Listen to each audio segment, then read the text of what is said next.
for everyone's information. Okay, very good.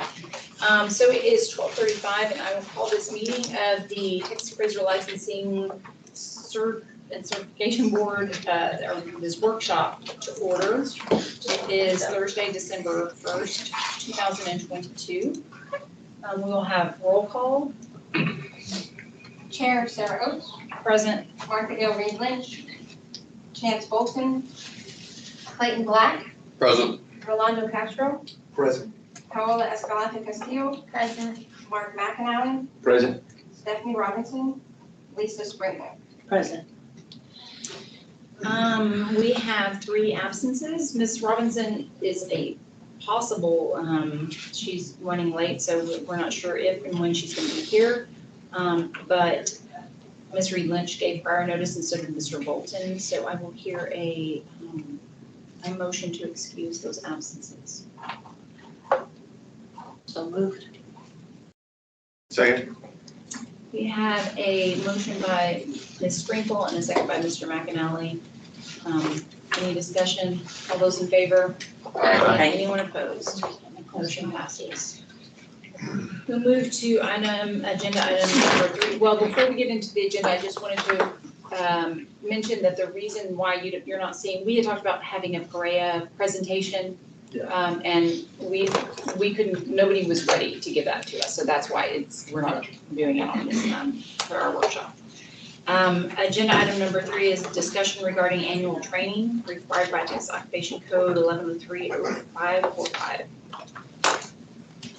Well, y'all should have received our annual training manual per our statute. It's required that you receive an updated copy of this manual and then review it, send us your certification. I think we are missing one. I believe that is from Clayton. We might just be missing yours. So Dion might be hassling you very soon about the certification of receiving and reviewing our training manual. Oh, yeah. I was hoping I could just sign it today. You will. She's got a copy. She is ready. She's primed and ready. It's so hard to digitally sign, Yeah, isn't it? I mean, it really kind of is. I got it and I was like, surely they'll let me sign, And that is absolutely true. You could sign however many you want. We've got it. I'll sign for you if you want. I might even let you sign it for next year. Sure, why not? Just the number on the date, right? That's all we need. Yeah. So, with that being said, you all received the manual. I think we mentioned in the communications, there wasn't really anything that was updated substantively. So this is just an opportunity. If you have any questions on that, or even if you think of anything later, feel free to email me. But I think this is just the time if there's no other questions. And then what else we have for you for this item. This is something that's not in the training manual, but this is that kind of year in review of sort of what changes that have been made thus far based on your directives that Melissa will be presenting. So I guess Melissa's going to be throwing the PowerPoint on the screen. On your tablets, on the desktop, there should be a document that says year in review, and that is the document she will be working off of right now if you want to follow along. And it's not in that material packet, it's a separate document. Oh. Yeah, so you gotta. Is it on the tablet? It's on the It is, but website. it's on the desktop. Go sideways. I don't have one of these. Wait. And look right here, see how you can turn it, there you go, now it's basically a laptop. Okay. Sorry, Brett, before you start, Melissa, I apologize, I jumped right into business, because that's the way my mind works. I did want to welcome everybody and all the guests that are here. Go ahead, I'm sorry. And welcome everybody in from out of town. Thank you for being here. Thank you. Surprise, this is an opportunity to get a little bit of practice with the tablet. Yeah. Now you Everyone nice minimize and comfortable. I've minimized the meeting, right? Yes. Okay. Perfect, thank you. And spoiler alert, there's gonna be a couple other now we're going to this PDF. Okay. Well, I got it. We'll try to hang in there. Yeah. Are we ready? Good. Ready? Yeah. Okay, so yeah, like Kat said, this is typically not something that we do at the workshop, but this board has made so many policy and rule changes in the past year that I thought it might be a good idea for you to see the impacts of the decisions that you make. Okay. Really quick agenda, pretty straightforward. For licensing and enforcement, I will go over the volume, rules and policy changes with you, and processing times. And then we will quickly talk about things to come in 2023. Starting with licensing volume. I don't think that this is a surprise to any of you, but we ended the year with an increase across the board. So fiscal year 2022 ended with a 10% increase in total license holders, a 31% increase in applications received, and that was after a 44% increase in fiscal year 21. 59% increase in experience audits after a 23% increase in fiscal year 21. And finally, a pretty significant over 100% increase in work product reviews. Unless you're gonna dive into it in a later date, do you have it broken down on those applications and so forth? How many are for state certified, residential, and general? Oh, we actually have that in the staff reports. I can Okay. show you where it's at. Yeah, Okay. it's not in this. What is work product review? So it's just an application type. So if somebody wants their work product to be reviewed, they can submit an Oh, I application see. before and look at it. Okay. Okay, so licensing first, so licensing rule and policy changes. The first one that I want to highlight was changes to the volunteer appraiser review program. When we started to see volume go up, Chair Oates asked, what can we do to get more help on this volume? Like, how can we change this program to get more people interested? So this board voted to reduce the requirements, began accepting applications on a rolling basis, and allowed for approval by the executive committee, so staff wouldn't have to wait like a full quarter to start using our volunteers. Impact has been huge. Volunteers have increased from 6 to 13. And in 2022, we almost doubled the volume of work done by the volunteers, and already in 23, it's only been 3 months, they've completed 17 assignments for us. I think this is a really great way for people in the industry to give back in a way that's not like not as time consuming as maybe picking up a training, so. Have you gotten any feedback on that, like for the new, from the new volunteers, I guess, or anything burdensome, anything that they require? Well, I think, so a couple of years ago, one of the things that I noticed was they were having a hard time getting invoices submitted, like based on what state procurement laws require. So what we started doing was just giving them a draft that they could just sign and submit when they're done with it. So that was helpful, and we kind of tried to organize everything the same way every time we get something. So they can Right, make it Yeah. a repeated, okay, got it. And we also increased the amount that they get to 100 from 75. Still like not that much, but just a little bit more. Yeah. Okay. The second change I wanted to highlight was changes to the training progress monitoring. So this board voted to give supervisors more latitude in progress monitoring by doing supervision plans instead of requiring the 2 work product reviews. So prior to this change, trainings would have to submit 1 work product review in the beginning and 1 work product review towards the end of their experience process, if they had a supervisor that had more than 3 trainings. What we saw was like nobody was doing this. We were getting them at the very tail end when they were ready to apply. So that would like double the work for staff, hold up the applicant. It was really hard to enforce as staff, but also just not really serving its intended purpose of monitoring progress. So this board changed to progress monitoring plans that supervisors submit in the beginning. And 45% of supervisors have voluntarily switched over to this plan since the rule change. And the progress monitoring is an AQB requirement? It's a AQB requirement if states want to allow More than 3? more than 3. I see. Yeah. And they don't tell us what that has to look like, so we can, okay. Yep. We actually ran this by the AQ or the ASC before we did it, and they're fine with it. There's another state that does it too, so we kind of modeled that. And And in that progress monitoring, what is the supervisor doing? PRA testing too, sure. So they're submitting their plan, so like, they have to answer, how often are you gonna get with your trainee, how are you gonna, Okay. and like explain what their plan is. And so, Okay.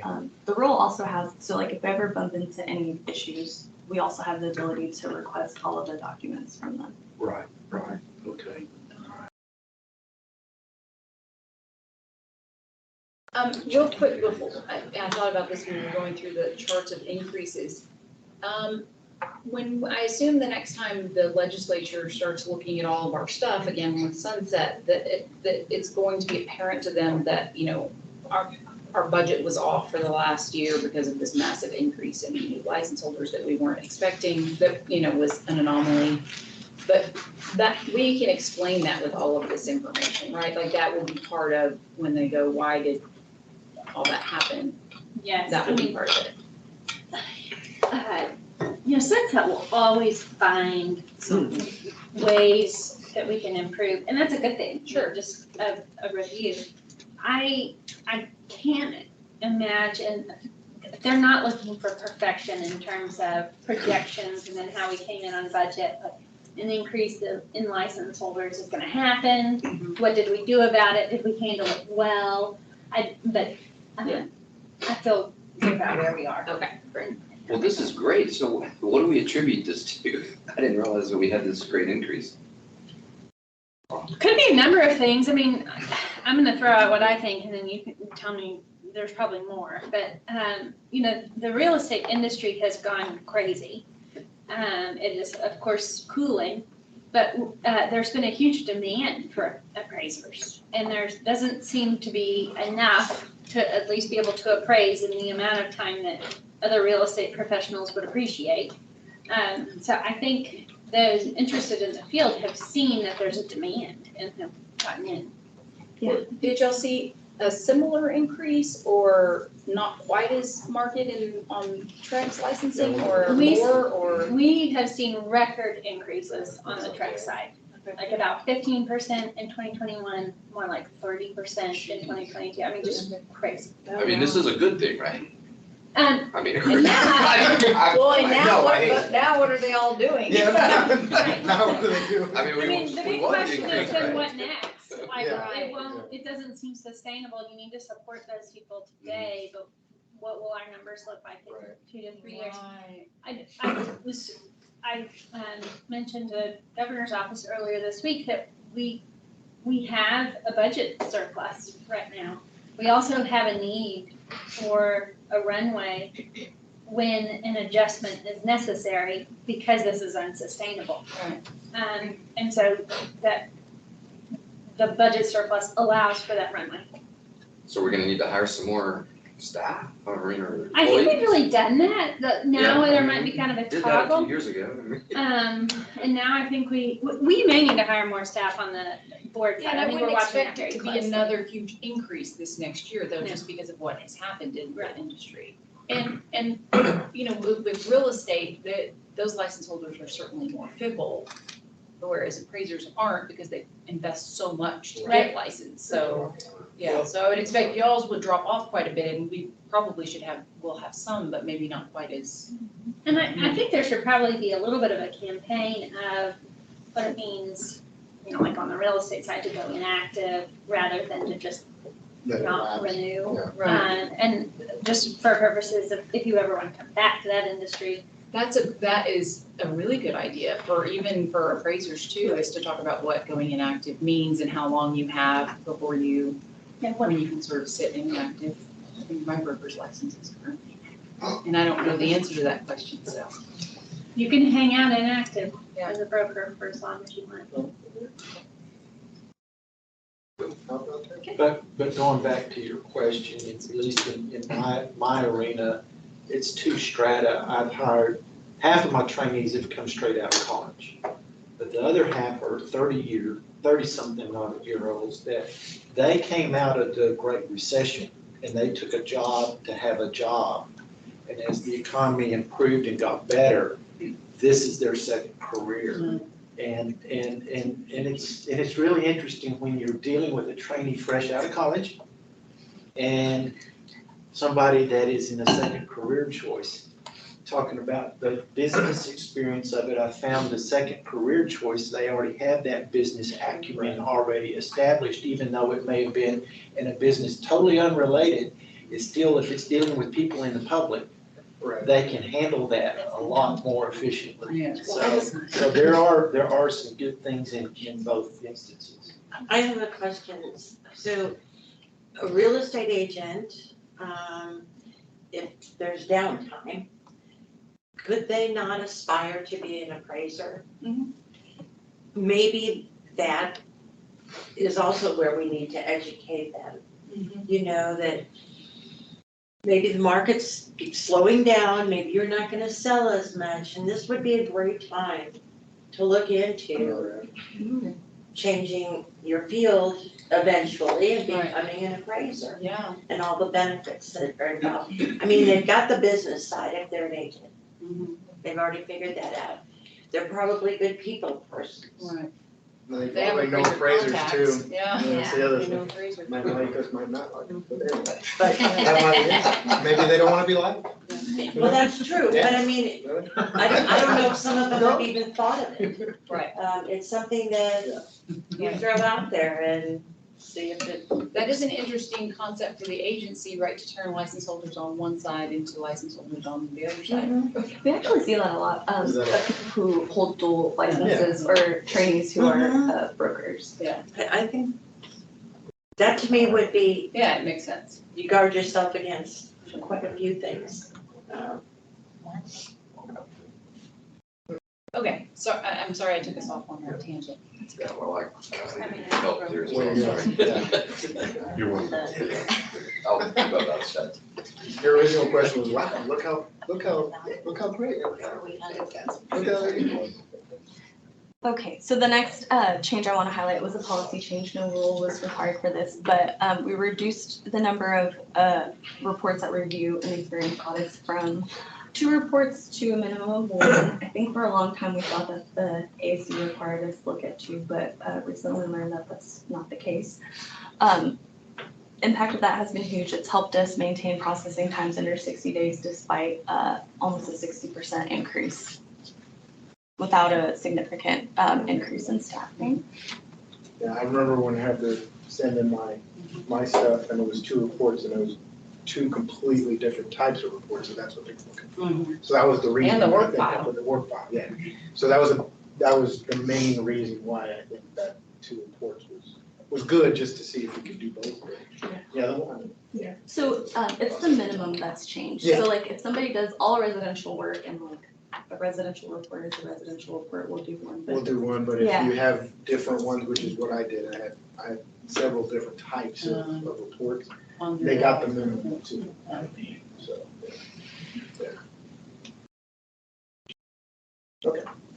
the final licensing change that I want to highlight is the development of the TALCB notebook. So this is what you guys know as the application portal. Summer helped us rebrand it so that it can grow with us and the agency as our business changes and things change. So we're not just stuck in the corner of an application portal. It's been rebranded to the notebook. The purpose of using AAC grant funds for this project was to simplify the experience process for trainees, provide real-time calculations and progress reports, and automate staff's review of experience.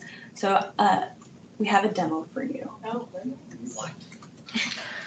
Amazing. I mean, it does say demo. Oh, I thought that was just a, Me too. just something. We have a demo, we don't have it. It just says that. Okay.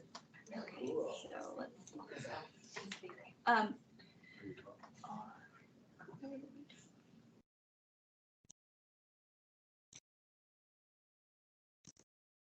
this was my problem in court all the time. Somebody asked for a particular exhibit. Where it was. Just need some background. Just put some background. Yeah. So before I play the demo, I just want to show, I'm sure the Appraiser members are like very familiar with this form, but this is the current experience log that trainees use. So whenever they're gaining their experience, which could take a minimum of 6 months to years, they will write down the property, fill this fill out the information here, and then they'll have to like manually calculate the total hours of experience they have. And trainees have like, could have 100 pages worth of Yes. log. So I will show you.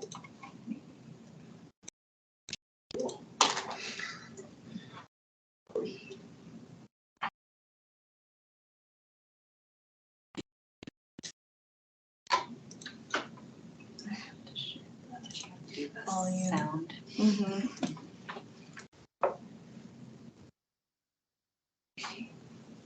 Experience to your dashboard. First, make sure that you are logged in to your account.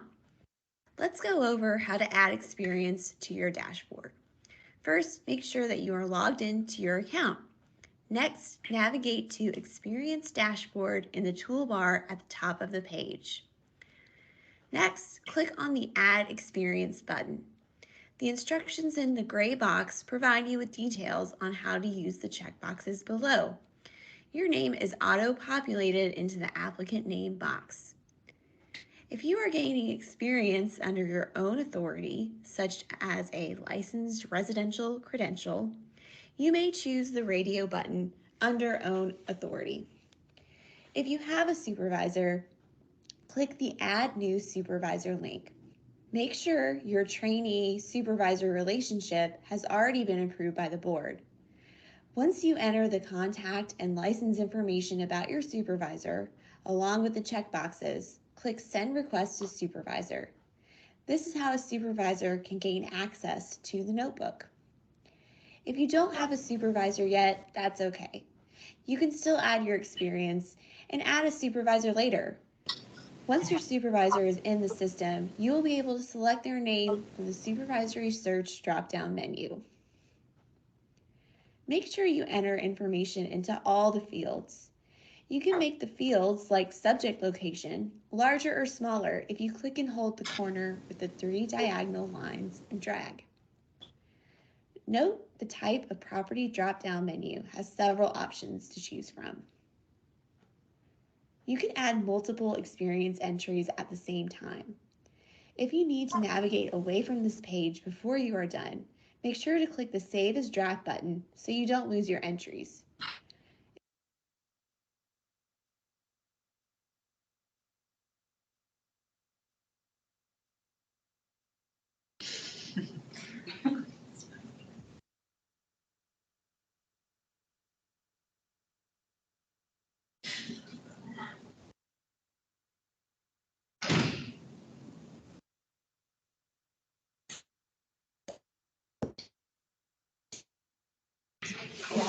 It's just like Friday night movie now.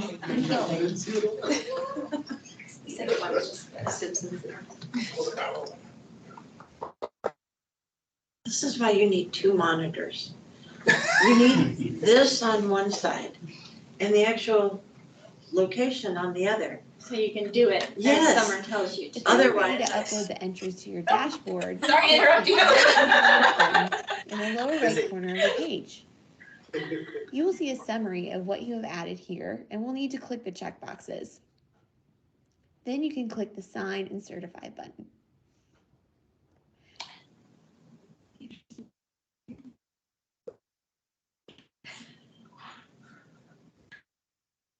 There are other icons to the far right of each entry. View, edit, clone, and delete. Clone makes it easy for you to copy a previous entry and make minor modifications rather than adding everything again from scratch. That's it. Sorry. That's Mention beautiful. that. Plumbing the same report over and over and over, and just changing That's the, control sign. yeah, exactly. Just changing the address and date, and you're good to go. Well, that's good stuff. I like that. I like that. Helps if you're doing updates too. Exactly. You can also see the status of your entries. For example, once you've signed, the status is signed by you. If you would like to download a PDF of your entries, click the PDF Experience button underneath the Experience selected chart. It will download a zip file from the notebook. Once you are ready to submit your experience to your supervisor, click the Submit to Supervisors button.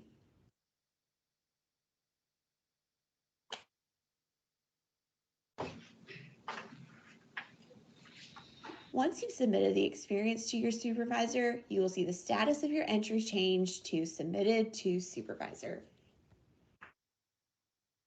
Do you keep up with your report as you go along? Trainees are supposed Supposed to, Oh. but the reality of it is. The reality you is, can't. you take one weekend and put them all, Oh. yeah, that's usually what So, I did. so that came to mind while watching this. Are we gonna beta test this? Is there a way to do that? You just test it with a smaller audience? Right, Oh, so I think we're planning to do like a soft launch okay. before we like, Let everybody. yeah. Okay. So at the beginning, you have to establish the relationship between you and your supervisor, and you can't move forward until they do something on their end, is that correct? So, getting a supervisor approved by the board is like still the same process. Right, When you right. do your application, you just have, before it That gets has to approved, happen. you have to have your Yeah. supervisor. Okay. But here, you can, when you add them, you're inviting them to create an account. So they have a supervisor dashboard where they can go in and improve their experience. So once they submit to supervisor, it goes to the supervisor's dashboard Yeah. for them to approve. Yeah. Before you can then move forward. You don't have to, no. So Because in my mind, I'm thinking, you take a weekend, you go sit down to do this, and your supervisor is not at their computer or something, and you're like, hey, can you go approve this so I can start logging it in, or, you know, that sort of frustration, then y'all are getting calls and. No, so as soon as you add them, you can start adding experience. They just won't be able to approve it until they go in and accept the Okay, invitation. perfect, okay.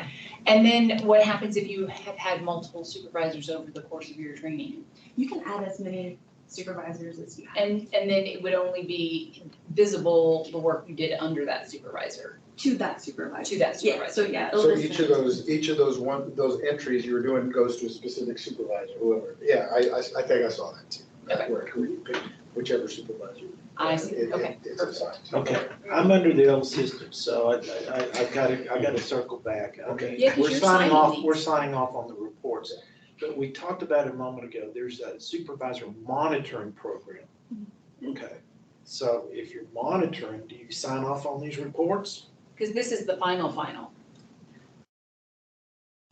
Okay, so the progress monitoring plan is for trainees who have a supervisor with 4 or 5, right? Okay. And it's just like a plan that you submit when you're adding your board to tell us how you're gonna monitor their progress. So that's it. That's All right, it's just- so like I meet with all my trainees once a quarter to go over all their workload. And I expect them to have all that completed before I sign off. But now what I'm seeing is they can do it through that portal. We can sit down and talk about it, and then they can send it to me electronically instead of me signing the paper copy. I sign the yeah. electronic copy. Yeah. Okay, I'm with you. Mhm, Yeah, it's fine. But people are still free to use the paper if they have already started. Right. Or like. Yeah, do a well, hybrid, that, however. some, Oh, yes, Yeah. a couple of them, a couple of years worth of paper copy. If they can move on over to the electronic version too, now, can't they? Yeah, they can. So if they just wanna like keep their paper copies and then like finish the rest of whatever experience they have on the web, they can do that too. Yeah, very good. The best part about the portal is like it calculates everything Oh, yeah. for you. It's like the No math hours, no math, yeah. No math Checking required. boxes. And when are you planning There goes. So our IT development team is working on putting it in a production environment.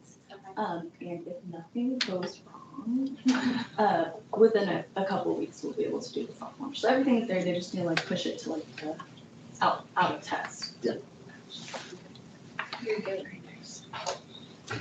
Okay.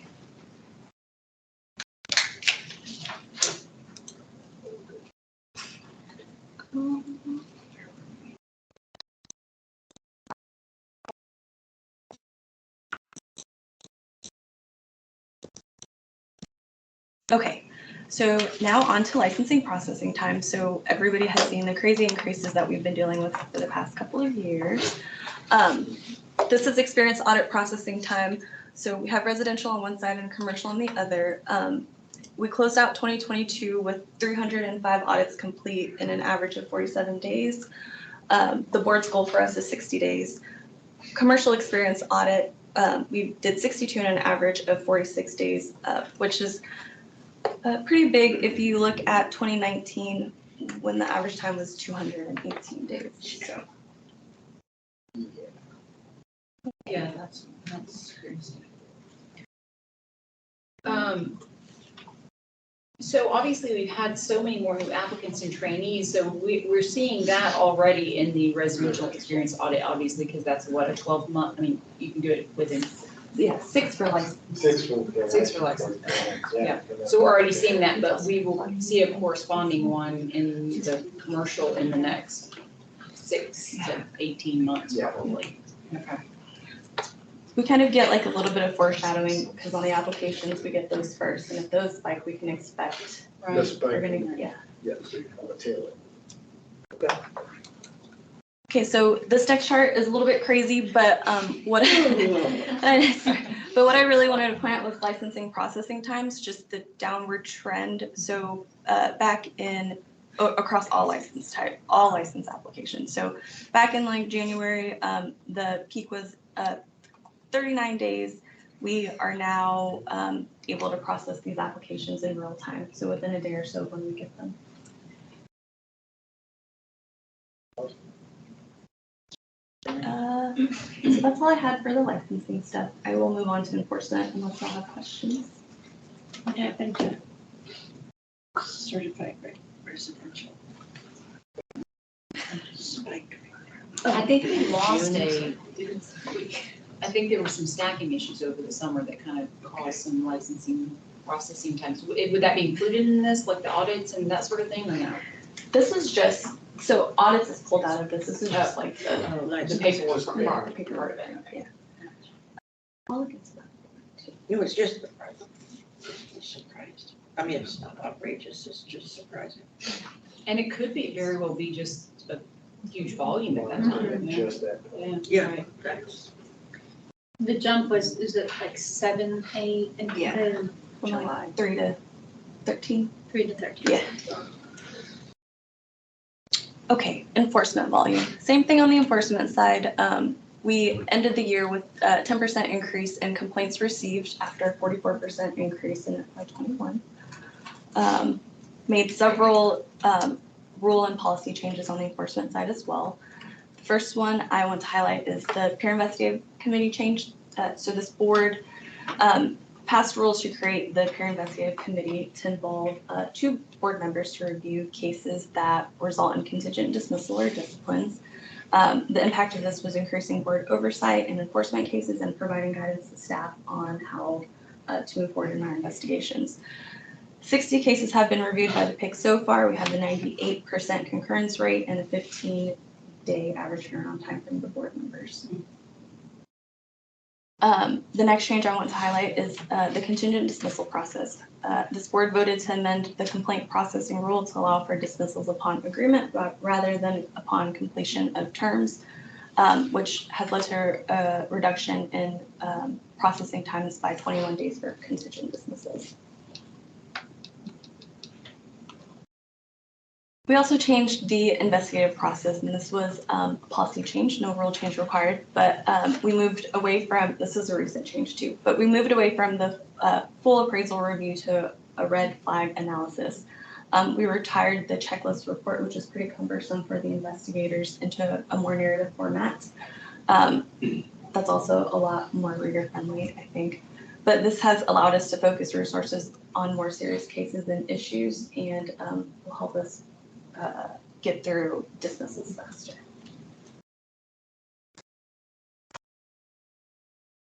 The next thing I want to highlight is the partnership with the Texas Workforce Commission, Civil Rights Division. So we entered into our partnership in September.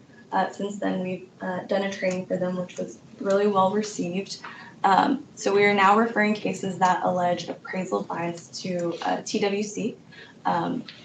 This helps ensure that complaints are being reviewed by the subject matter experts. So we'll look at the USPAP part of it, and then TWC looks at the bias part of it. Do they do that for other professions as well? Other professions, yes. Yeah, I think they have another memorandum of understanding with the TDHC. TDHCA, so the Housing Authority. Mhm. A lot of letters in there. Are there not complaints of bias on the direct side for agents? That's a really good question. It is not a rising issue on the truck side. Yeah, this partnership is the first of its kind, so we've received a lot of positive feedback about it and other agencies asking questions, so that has interest too. Okay. Of course, you get to choose the broker you work with, you don't get to choose the appraiser you work with, so that's what. And they do have, they must follow fair housing rules, but our jurisdiction there is really limited. Yeah, I would think so.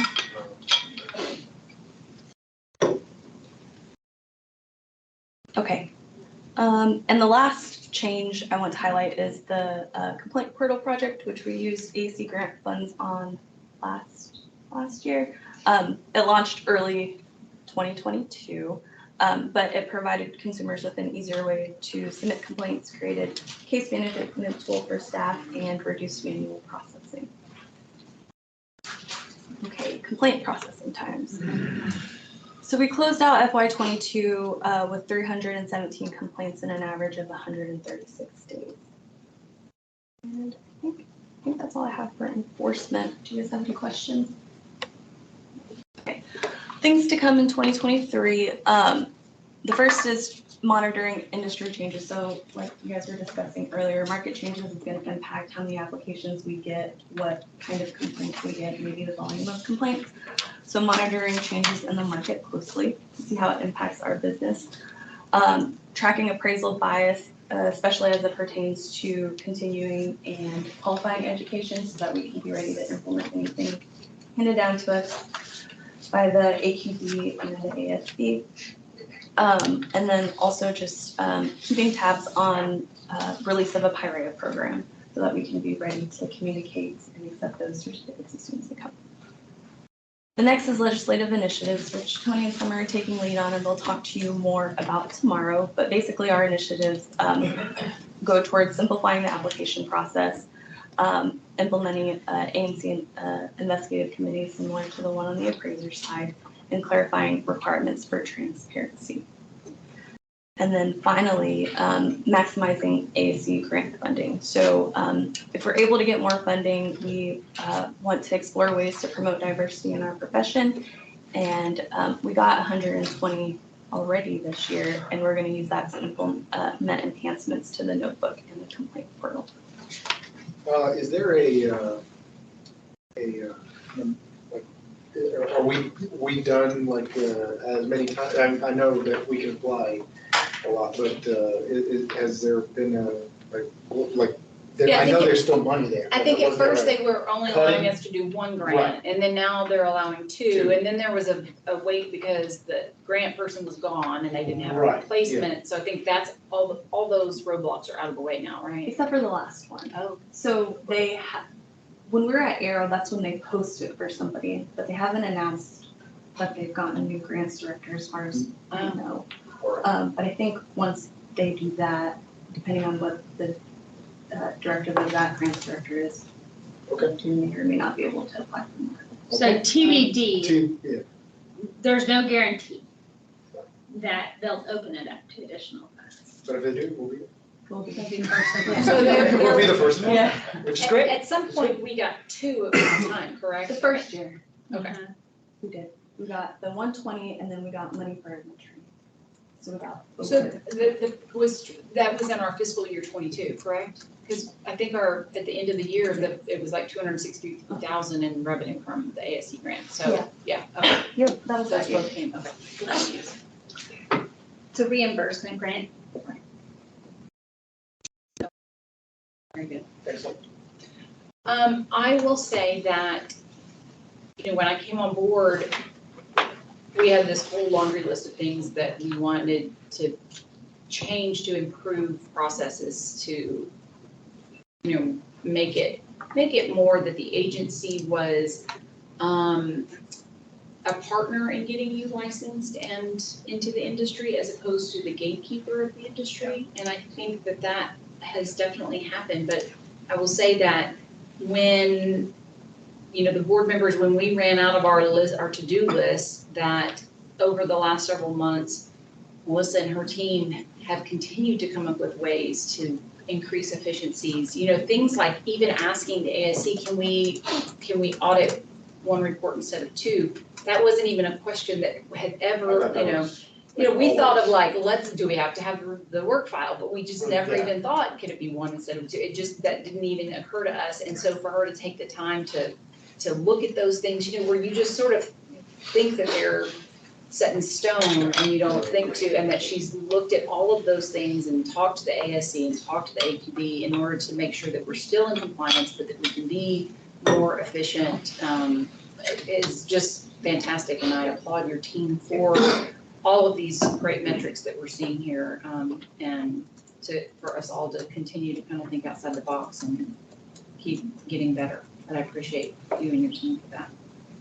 Thank you. Leadership. Thank you.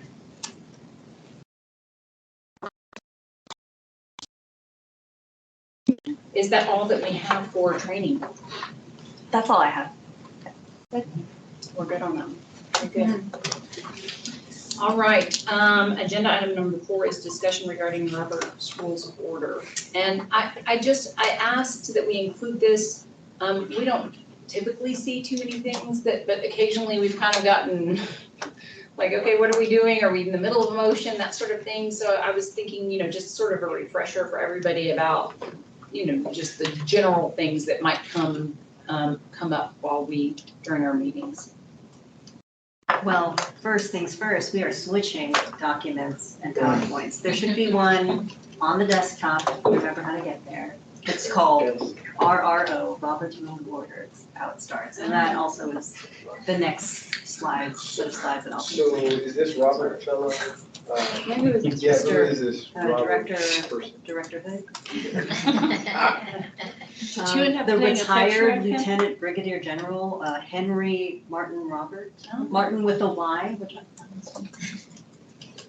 I didn't know. Well, I didn't know people So were we doing don't that. have to put it on the slide. Okay, I was like, Just so you history know. lesson, I Yeah. like it, okay, got it. The last meeting we had, I think a problem occurred when we were trying to amend the motion, but weren't doing it correctly. And that probably is the hardest thing, for And this people to is, do. I tried to focus on, we're not over here like standing up and doing all these things, I tried to keep it to like what this board actually will use. So I'm trying to keep it pretty practical. And if we have a question mid-meeting, are you the one that is sort of the I keeper? hope so. I mean, I've got this, if you can guess what edition of Mhm. Robert's Rules I've got here, That's really good. it's 12. I would, I'm glad you asked that question, because I think, I just generally look over there like. like, Where when you were want, you- yeah. well, and I think there's a tendency to want to just know it all and not ask the question in the Right. middle of the meeting. I think it's incredibly natural and normal to just pause and say, what's the best, here's what I want the end result to be. How do we get? How do we get there? And sometimes it's let the motion fail instead of That's amending it, so that it goes away and then you can start again with Yes. where you want to end. I Yes. second that suggestion. I've seen these motions get so, garbled up that we forget what we're doing. The smartest thing is to let it die and then start over. Because the general counsel is still just human, like, But what is hard for people to understand is even a garbled up motion, if it's seconded, then the board has to vote it down. Yeah. You just can't say, oh, let's let it Well, die. No, that's- you have to kill it, It's already and then there. it goes down. which is great. It's very productive. Yeah. To just take a vote, let it, or kill it. Yeah. And then move on to what you want it to be. But I also don't want to kill something and then that seems to conclude the discussion. Right. Right. well, Well, give that's me an up to- example on the Trek side. They had a really hard disciplinary decision to make where different members of the commission had, like there was the whole spectrum. adopt the PFD as written, which meant no discipline, all the way to throw the hammer, and then there was kind of an in-between. And so what they did to kind of talk about all three things was to put a motion out there, have it seconded, have the discussion vote. Put a motion out there, have it seconded, have the discussion vote. And they finally kind of got to where there was, enough votes for a motion to pass.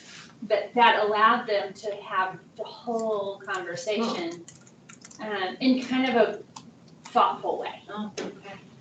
Yeah, pretty much the minute that you're talking of motions, you have sorry. 1, 2 against, 1 undecided. Through the discussion, you already know you're in trouble. And that you really might want to Back up. call the vote, and then does someone else have a motion? Yes, I've seen them get they want to amend, and then amend the amendment, and then it just gets horrible. And people get upset because they don't know what's going on anymore. Right, what are we voting on? Us Yeah. included.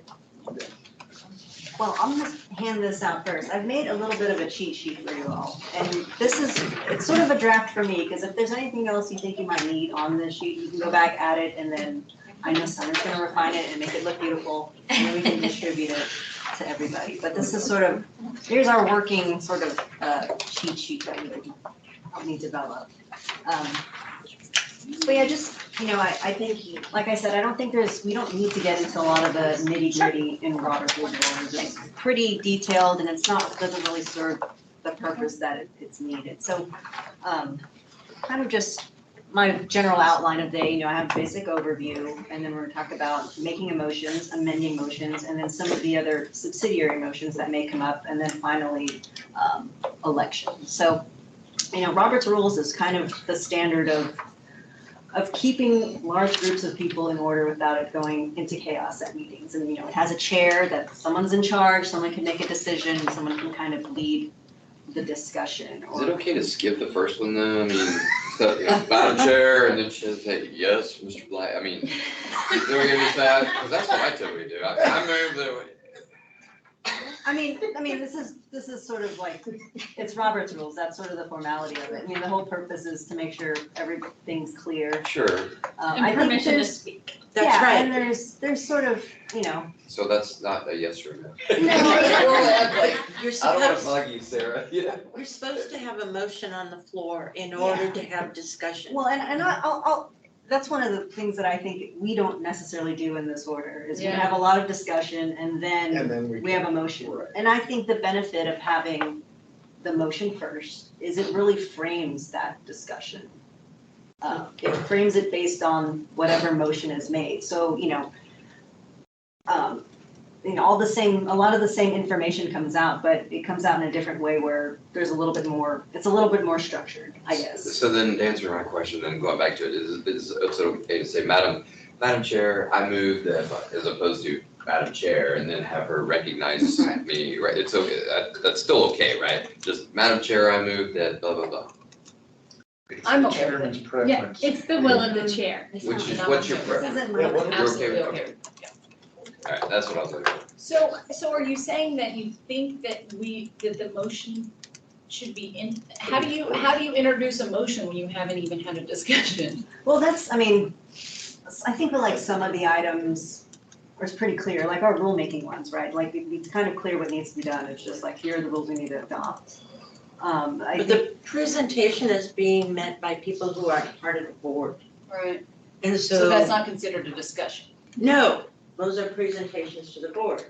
And then that's why we say, after she's done, motion to approve her report as written.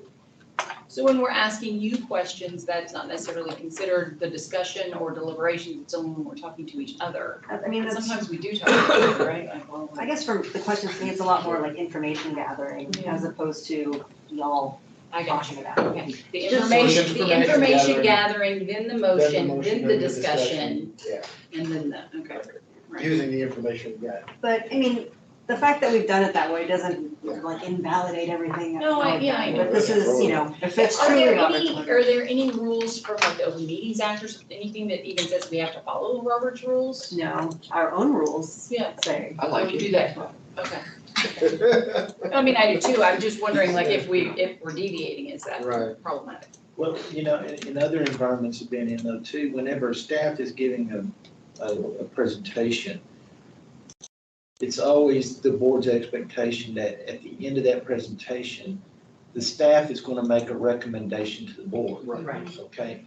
And when that recommendation is made, then the board can decide to accept that recommendation through a motion, or they can ask some more questions of the presenters for clarification, Or present a different motion, or present a different motion, exactly. and then the discussion. Yeah, the staff, they're the ones that have been doing all the research and analysis and making the recommendations. And so we should respect their recommendation, but we should expect them to make a recommendation and not go, here's all this information, now you decide. Y'all do a great job of Yeah. doing They that do. for us. They do. Fantastic. Do an excellent job.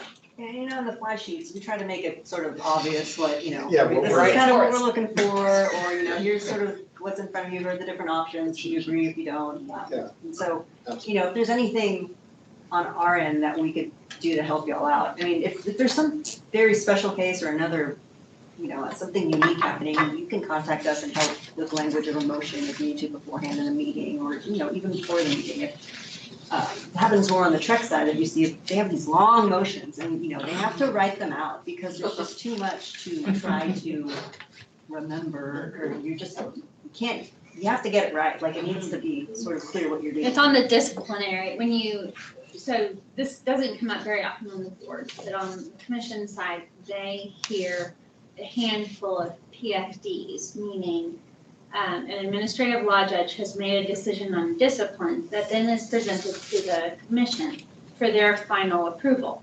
But under certain circumstances, they can make changes to that PFD. So all the changes need to be included in the motion. Right. So, and then that becomes like a legal document. So if a disciplinary action were to go to SOA for y'all, and then SOA made a decision, then it would come to you for final approval, and then that's when you would have, that's We make a motion to, got it. and a lot of times, those PFDs are, you know, approved as written, I mean, but I'd say once a meeting, you know, it's fairly regular that they decide to make changes, and then it's BT. I feel like the only one that I've ever been involved in as chair was, we did make a change. Yeah. Yeah. Early, like 2 years ago, Yeah, there was one and we thought we were being nice and he was so mad at me. Yes, exactly. We thought we were being very lenient. Yeah. He was. He did not agree. On the PFDs, I always still took it if you Yeah, sense, reduced his fine or something. if you sense the board has Yeah, we're- deliberating a lot about it, is that something that's legally allowed to go into an executive session to just grind down on the PFD a little bit harder and then come back out, or is that a violation? Not deliberating, Yeah. but to get legal advice on what Well, you that- want okay, that that's- motion to look Yeah, like. yeah, That's yeah, exactly yeah, right. yeah, well, that's what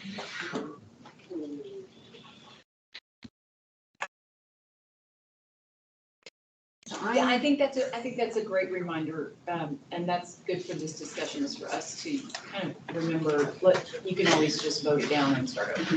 And I will get into, because I've got some examples later on in the slides of how this sort of would play out, but, you know, I think everyone's like fairly familiar with the order and operation of making a motion, but I kind of want to talk about a few things here. You know, we talked about obtaining the floor, getting the chair's attention, and then someone makes a motion. And I want to talk a little bit more about seconding a motion and what that really does and what it means when you second. So when you second a motion, it doesn't necessarily mean that you're in support of the motion. You just mean that it's worthy to be brought on the floor for consideration of the board. So there isn't an obligation to vote along with it. You just think that, yeah, you know, we should consider this question. So I kind of wanted to bring Yeah, that's. that up, because I didn't necessarily know that when I. Yeah, I thought I was going Right, with the 'cause person. Yeah. People always say, do you second You that? second it, And I was that's, like, that that means, implies hey, agreement. That's a Right. good Hey, I'm with you. indicator. Yeah, I'm with you, you Yeah. and me, no, I don't like you. And that's a big thing that I've seen where the board gets confused is we move from a motion to everyone wants to start discussing it and you really can't discuss it until Until after it's been there's a seconded, yeah. Yeah, that's really the trigger that says like, okay, if this rises to the level of, we need to talk And about Sarah always this. does a good job with that. If the motion Got a is, motion on the table. yeah, if the And nobody motion is seconds already it. convoluted, Yeah, if not, it's if gonna it's die. already Yeah. convoluted or you don't understand the motion, just don't second anybody. And then it dies. So, Yep. so then it goes back to the beginning? Yeah, if there's not a second, there's not a motion either. Okay. To move on or. So it's just an awkward silence. Yep. And probably part of this training is to say, that awkward silence is just super normal and, okay, it's not her, it's part of the process. Part of the process. Hearing no second. Man, I do not like awkward silence. You're not saying, I guess we're not gonna have a budget this year, so. Moving on. Obviously, it is not one to discuss. Yeah. We want to make it becomes old business at the next meeting. Old business. Yeah. Talk about it again, but okay. So we've got taming the floor, we've got the motion, and then the second, and the next step is, it seems kind of clunky, kind of redundant, but that's when the chair is supposed to restate the question. That's always like, we have a motion and a second to, and that just keeps, you make sure that everyone knows what they're deciding.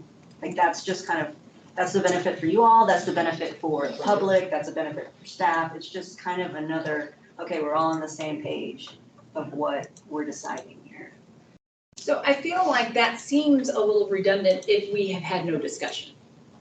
Like if it's just somebody makes a motion, somebody seconds it, anybody have any comments? No, we vote. Yeah, and But that, it seems and like if there's a motion and a second and then a lengthy discussion, that then it makes more sense to restate it before. then that we is vote. that next step at the vote, I would you agree. would restate that. restate the question. You do that. Yeah, you do that. And for the purposes of, I don't see the need for it, like you said. But if there's a lengthy discussion, I think it makes sense. And I think you do a great Especially job of with just the- making sure that people know what the motion is, and that's the motivator Yeah. behind this, is just make sure that people know what the discussion should be, what the vote is. Are you all on the same page? and a lot of times the motion's like verbatim in our materials. And Sure. I don't think there's a need to restate every single rule, just, I think it's fine, it's clear when it's just as stated, Right. those outlined in the Easy stuff. materials, those rules. So that we're not, I don't know, I think with a greater risk of misstating, The second time around, right? yes, at that point. So here we have restating a question, and now it's time for discussion. I think typically during discussion, the first person that speaks in that is the person who made the motion, so they can go in and present whatever arguments they have in favor of the motion, and then, it can go on after that. I'll go into all the other things that can happen during a discussion in sort of the next sort of example, but that's sort of that order of operation of who typically speaks. And we do it like very natural at the meetings, like there isn't really, we're not jockeying for position to speak at meetings. Everyone seems that to me, everyone has an opportunity to weigh in. Everybody seems to, yeah. Kristen always kept us lined up. So when you make a motion, does that necessarily mean that you're for it yourself? Is that, or you can be against it, or you just want make it a discussion point? Seems like You can call it nay. A motion would be in favor, right? Like, I think if Doesn't you're making the necessarily- motion, it seems like that's what you want to Okay. happen. The second doesn't, I understand that, but I also, there's also, lengthy discussions can kind of change people's minds of like, well, maybe my original motion, as I said it, I may not support that as much or anymore. somebody brings up right, you might something vote that you against your own didn't. motion. Yeah, then you Can you can, withdraw your motion? If it's been motioned Seconded, and no. seconded, it's out there. This is where it's just like, just let it die. Right. It's clear that you're like, okay, I didn't really consider that. I think if this vote was to die and I made a motion again, I'd probably take that into account. gotcha. So if I'm seeing that the discussion is going away from the original intent, and how do I say, like, okay, we're gonna hold a vote so that we can start this all over again? What's sort of the correct way Do you to? mean like it's not Let's, really, the let's vote on discussion? it so that we can start anew. Okay, well, I mean, I think it's just a matter of seeing, do we have any, it seems like the person, or like the original motion may not be whatever, if there's no more discussion, like how about we have a vote and see on that original motion? And then if it dies, then if someone wants to make a motion again with the changes you talked about, you can do it that way. And that's where you have to restate the motion, making sure that we know what we're voting. And I think, you can also amend a motion. If it's something very simple that you can amend it, like, that seems like something that you could vote to amend, accept, and then vote on it again, or vote on the amended motion, and if you're fine. But if it's clunky, then maybe you just let it die and start over again. So it kind of depends. I mean, that's the flexibility of it. If it just seems like, oh, wait, we need to just take out this word, then maybe it's easier just to amend and move forward, but I mean. I think what Sarah's kind of trying to say here is that if the discussion is migrated on over, she could actually, like, let's say I started talking about, time in Greenwich Mean Time, or some absurd thing because we've gone so confusing over in one way.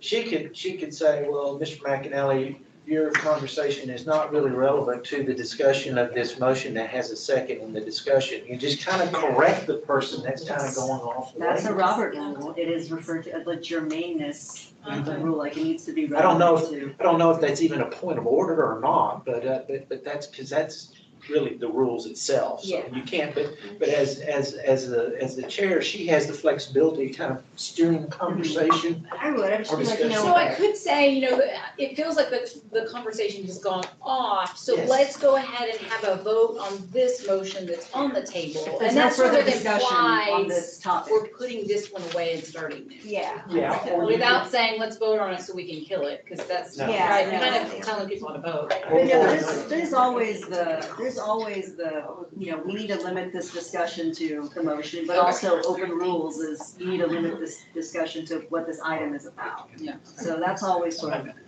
a limiting, that's at your power to sort of limit the conversation in that way. I never felt like we've gone out of control. Not yet. Not this board. I've seen other boards go out of control. Oh, my God, yes. Nightmares. The things that Maybe 10 nightmares. years ago when I first came on, I saw this board, you know, I'm like, what did I get into? So we've had, so in our example, or where we're at in the steps here, was you had our discussion. No more discussion, now it's time for the vote, and that's when you said, Madam Chair, just to kind of restate that question again to let everyone know what you're voting on. And then you have, everyone knows it's like the ayes, all in favor, all opposed. And then it's just the restating of the results of the vote and whether the motion passed or it failed.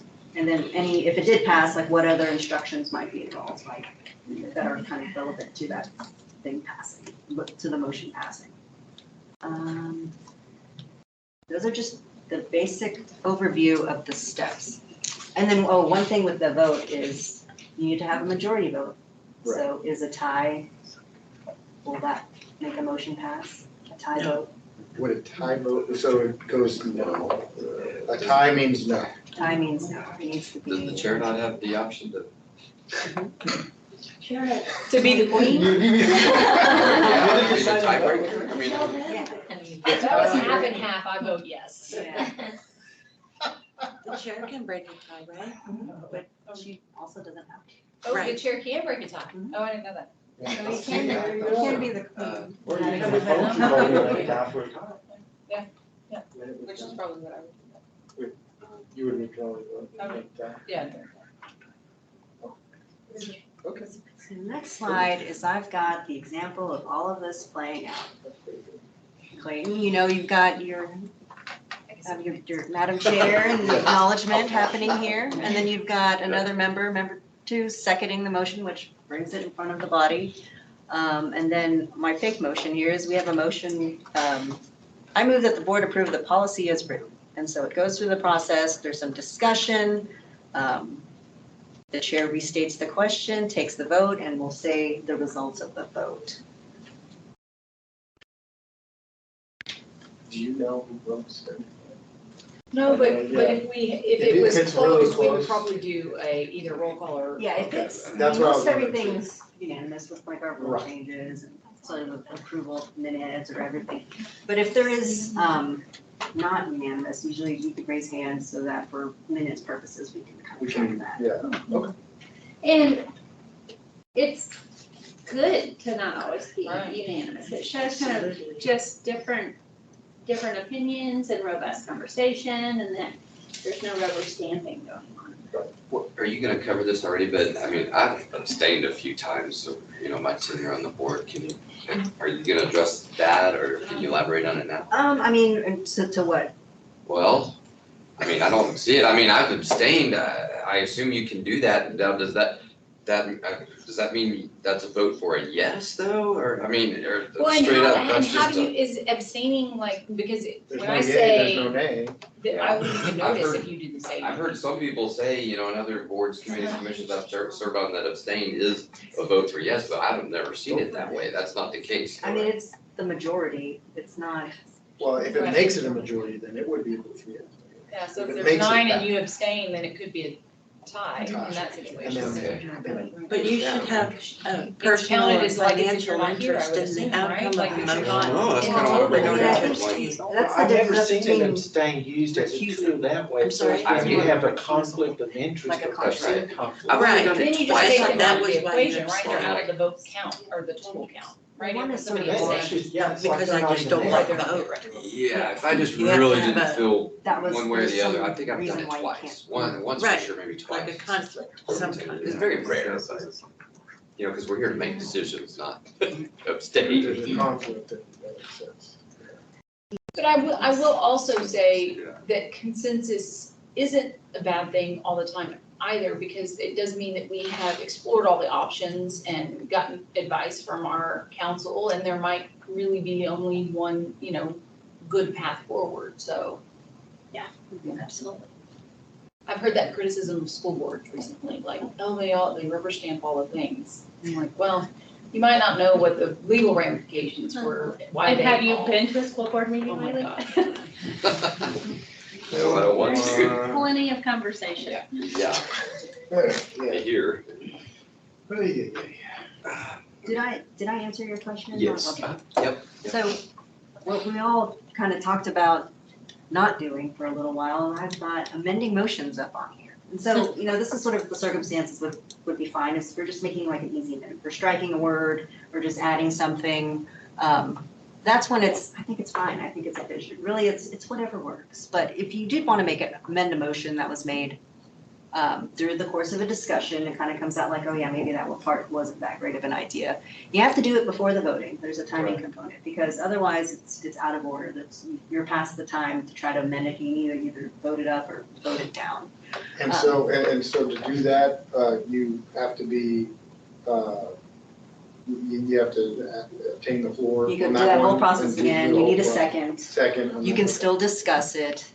And then the thing that makes it clunky is you could amend an amendment. So that's where it gets, if we're Let's not doing do that, then I say, Good. If we get to Shut that it point, down. or, yeah. you- I'm holding a vote. Well, I don't know. Just for timing purposes, it's 1:45. Do you think in 15 minutes we can take a break, that we might be done with this topic? Just a small time. Okay. I did just find a difference between abstaining and recusing. Oh, yeah. Recuse. Oh, Abstaining is pulling out and not voting.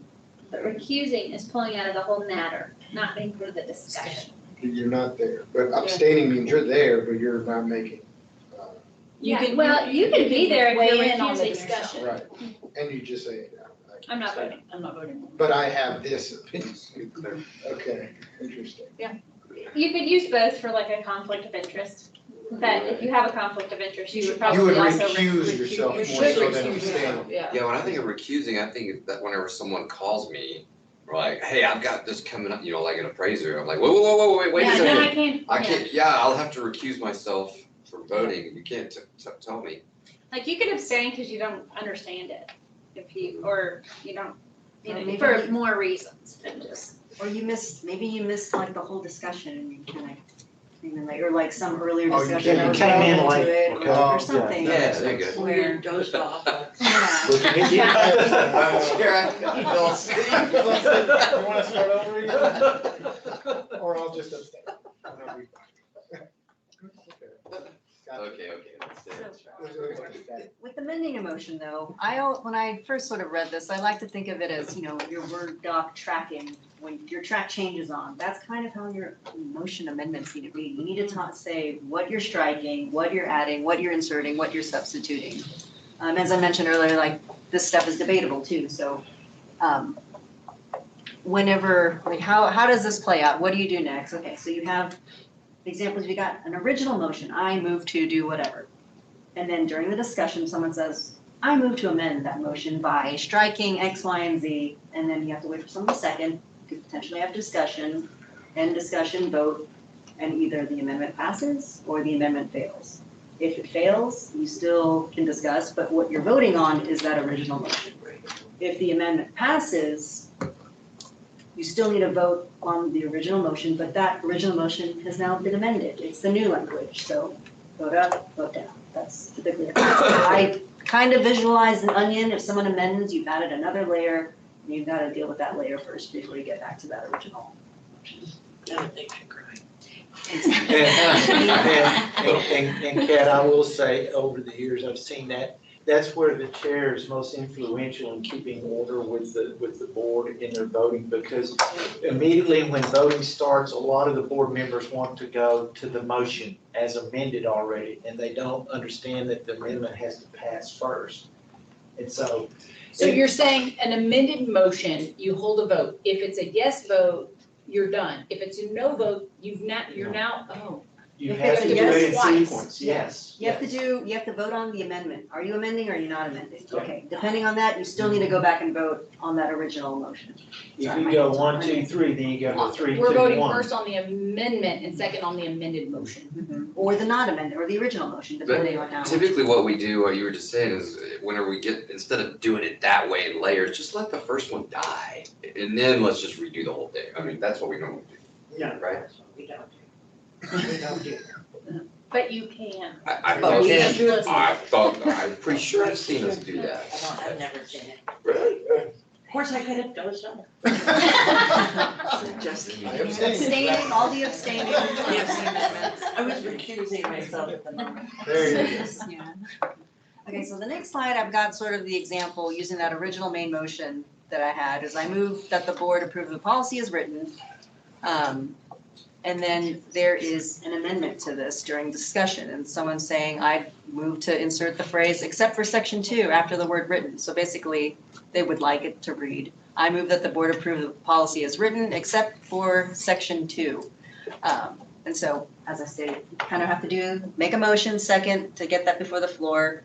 There's discussion, and then you vote on the amendment, and then you vote on that original motion. And that original motion, I say original, whatever that looks like depends on what happened with the amendment. Is that as clear as mud? Yeah. And Sarah can always call on the secretary, right, the one who takes the minutes, to restate the motion for her. And that would be Dion. It could, yes, ideally it would be, Martha Gale. or ideally everyone would know what Yeah. was said. I think it's when it's not sort of in the fly sheets, right? When it's in there. You can call on me or call on anybody for help to restate what it was. And then, or even whoever's made the motion to kind of confirm, am I saying what you stated? But that goes back to saying specifically what you're doing to the original motion. I'd like to strike this word. And if we need to write things down, or if someone wants to make like a motion that has multi-parts, if we can write it down, we could take some time to make sure, and even if we know but in beforehand of a meeting that there's gonna be sort of a lengthy motion, like email me, we could print it out and have that. And if it's, maybe that's easier to see what we're striking out. But, feel like we haven't really made a lot of these very Yeah. heavy duty motions, but I mean, this is why we have these trainings, so that at least we have some idea Yeah. about when that, Right. the time Shooting comes. for it. Yeah. That's really. I feel like we did with evaluations, at some point, didn't we have some kind of convoluted, you know, we were talking about?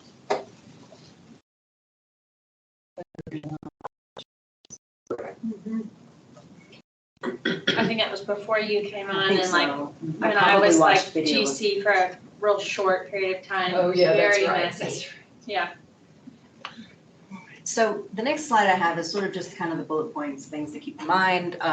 Majority vote, if there's a tie, the motion fails, what seconding a motion means, and then finally amending a motion.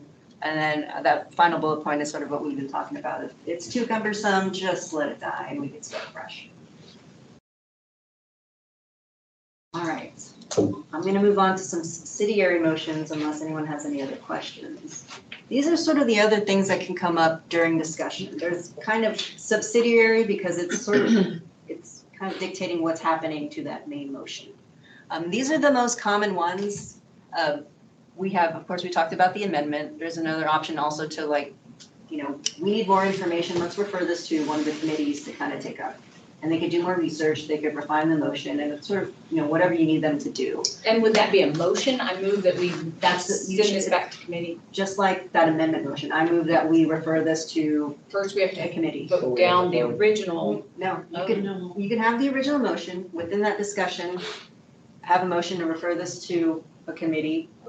You can discuss it, vote on it, and You have to have a then, Then it goes to committee. then what, if you Or vote on it, whatever. And to go to essentially, the committee. first motion just died.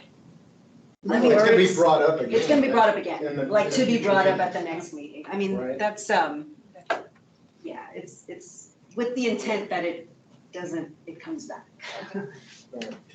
And so if you do refer it, you do vote to refer it to committee, like I said, you don't have to vote on that main motion anymore because you've referred it to the committee. But if the referral fails, you still need to go back and vote on that main motion. The next example I have is to postpone to a certain time. This can happen within a meeting, like, okay, let's just take this up at 2:00 or something, like a certain time. After lunch. Yeah, after lunch, let's take it up at a certain time, but you can also extend it as far as the next meeting. Like, okay, it seems like, this isn't really critical that we decide this right now, we might need a little bit more discussion. I move to postpone until the next meeting. So maybe we didn't think something was gonna be such a robust discussion, but it ends up being, and we have a guest that needs to leave or something, Yeah. so we just kind of delay it and Yeah, deal with whatever we're having to deal with and pick it back up. yes, you can do it that way. Okay. I have that was everyone clear on this postponement?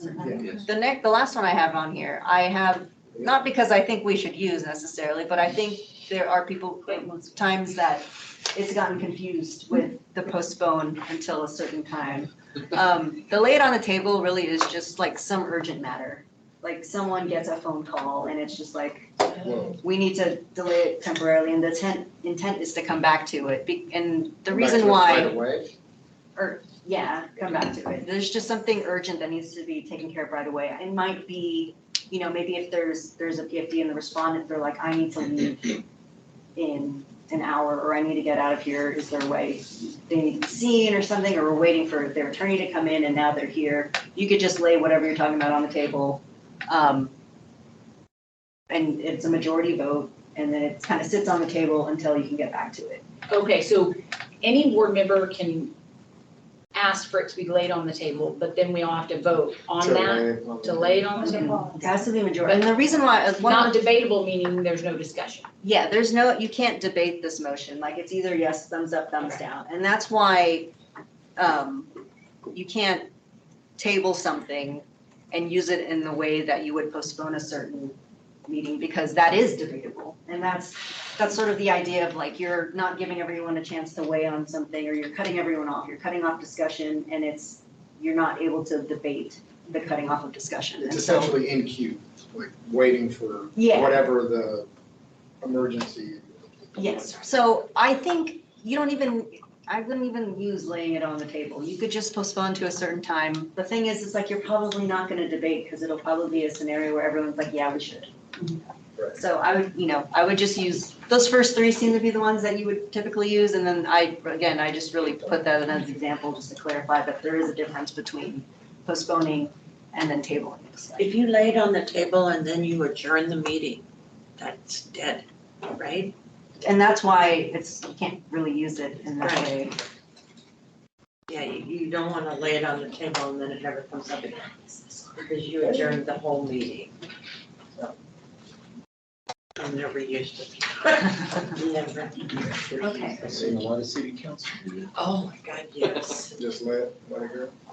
So the next thing, the last thing I have is elections, very quick, unless anyone has any questions on the subsidiary motions. There's not a whole lot to it. I've had this on because we will have elections at the February meeting. We have floor nominations. I don't think we do this fine. I think it's fine the way we do it. Typically a voice vote, and again, majority wins, and that's all I really had unless anyone had any questions. And if there's anything on this sheet that you think would be helpful if I added on here, let me know. I do think maybe there's some things from the slides that just if we're gonna have a little handy sheet that, so if there's anything from the slides that you feel like you want added, wording or anything like that, then let's add that to the bottom. But, and also let the record reflect that, board member Robinson's. We're just about to take a break, but we're finishing. Works for me. We're just finishing, agenda item number 4, Robert's Rules of Order, which was a great discussion, but I think that we should also consider keeping this on the workshop every couple of years, so that when we have new board members, I think it's great for us as a body to talk about Robert's Rules of Order, so that we all kind of know we're on the same page and that we're all had the same explainer. You'll have new examples by that point too, something will come up in the meeting. Anybody, any other questions relating to this? Okay, well, if there's something you want added, let, Kat. Okay.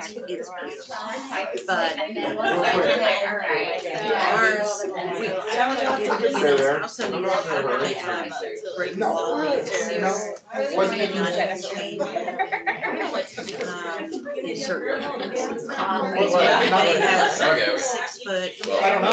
How about this? How about this? All right, I think everybody's back. It's a little past time, but Everything climbs on that rock wall and uses a breeze.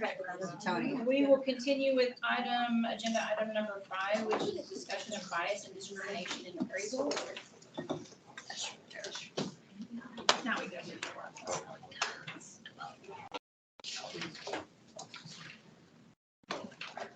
All right, so Yeah. we have a different topic of discussion from Robert's Rules. This should be a continuation of those same slides that was included on the Robert's Rules slide. So first slide I've got here, what kind of attorney would I be if I didn't include like some sort of disclaimer, fine print, proviso, and that is really all to say is that I'm not an expert on this topic. There are people that dedicate their entire academic careers to this topic. There's, people teaching courses on these topics.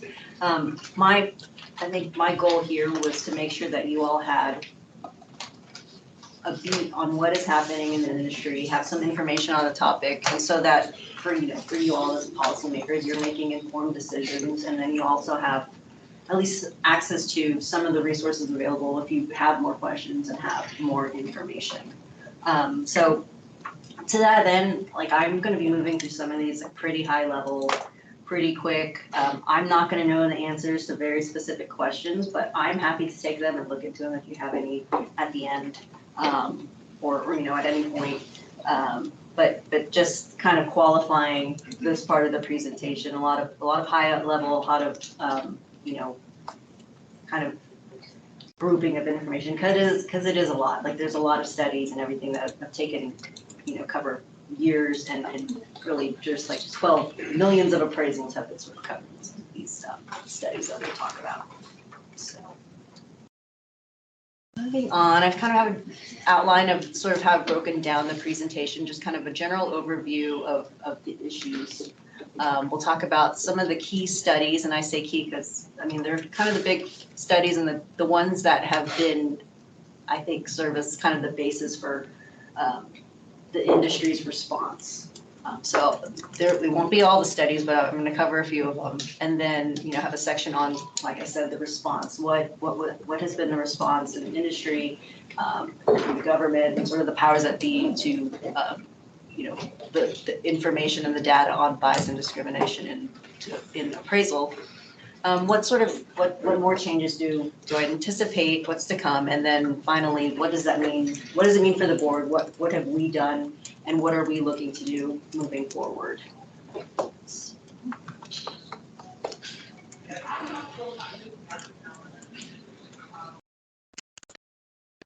Only now, PowerPoint.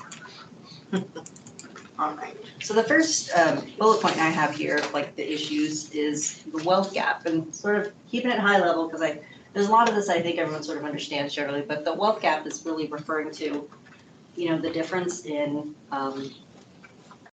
this gap in your wealth between generally white families and Black families. I pulled some statistics just kind of to put it in perspective. And I'm taking this data from a study or publication done by the Federal Reserve that says in 2019, the median white family wealth sat at $188,200, and the mean was at $983,400. And in contrast, Black families' median net worth was $24,100, and then the mean was $142,500.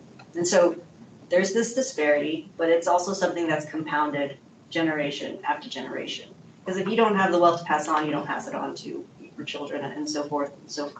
And so the percentages on that from the same study was that about 30% of white families have received an inheritance as compared to only 10% of Black families. So when we talk about appraisals and residential appraisals specifically, and owning a home, that wealth gap is sort of gets wider and wider as each generation when there is this disparity. And so the framework of the discussion today is sort of course, bias and appraisal and how that fits in this sort of larger discussion.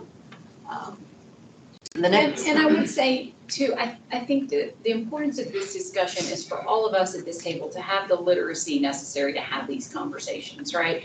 And there's, we're going to talk about the wealth gap and different, I've seen recently, studies on different values in different neighborhoods, and that goes back to systemic racism and the wealth gap and all those things. And that's not something that's the fault of appraisers, that's outside of of what we're involved in, but it's the context with which our slice of this fits into this broader picture, I think is important. And then the way I've sort of ordered this is sort of broad, like there's this wealth gap. And that, it's not just owning a home, it's also like your credit worthiness, all these other factors that contribute to your wealth, for the purposes of the board and appraisals.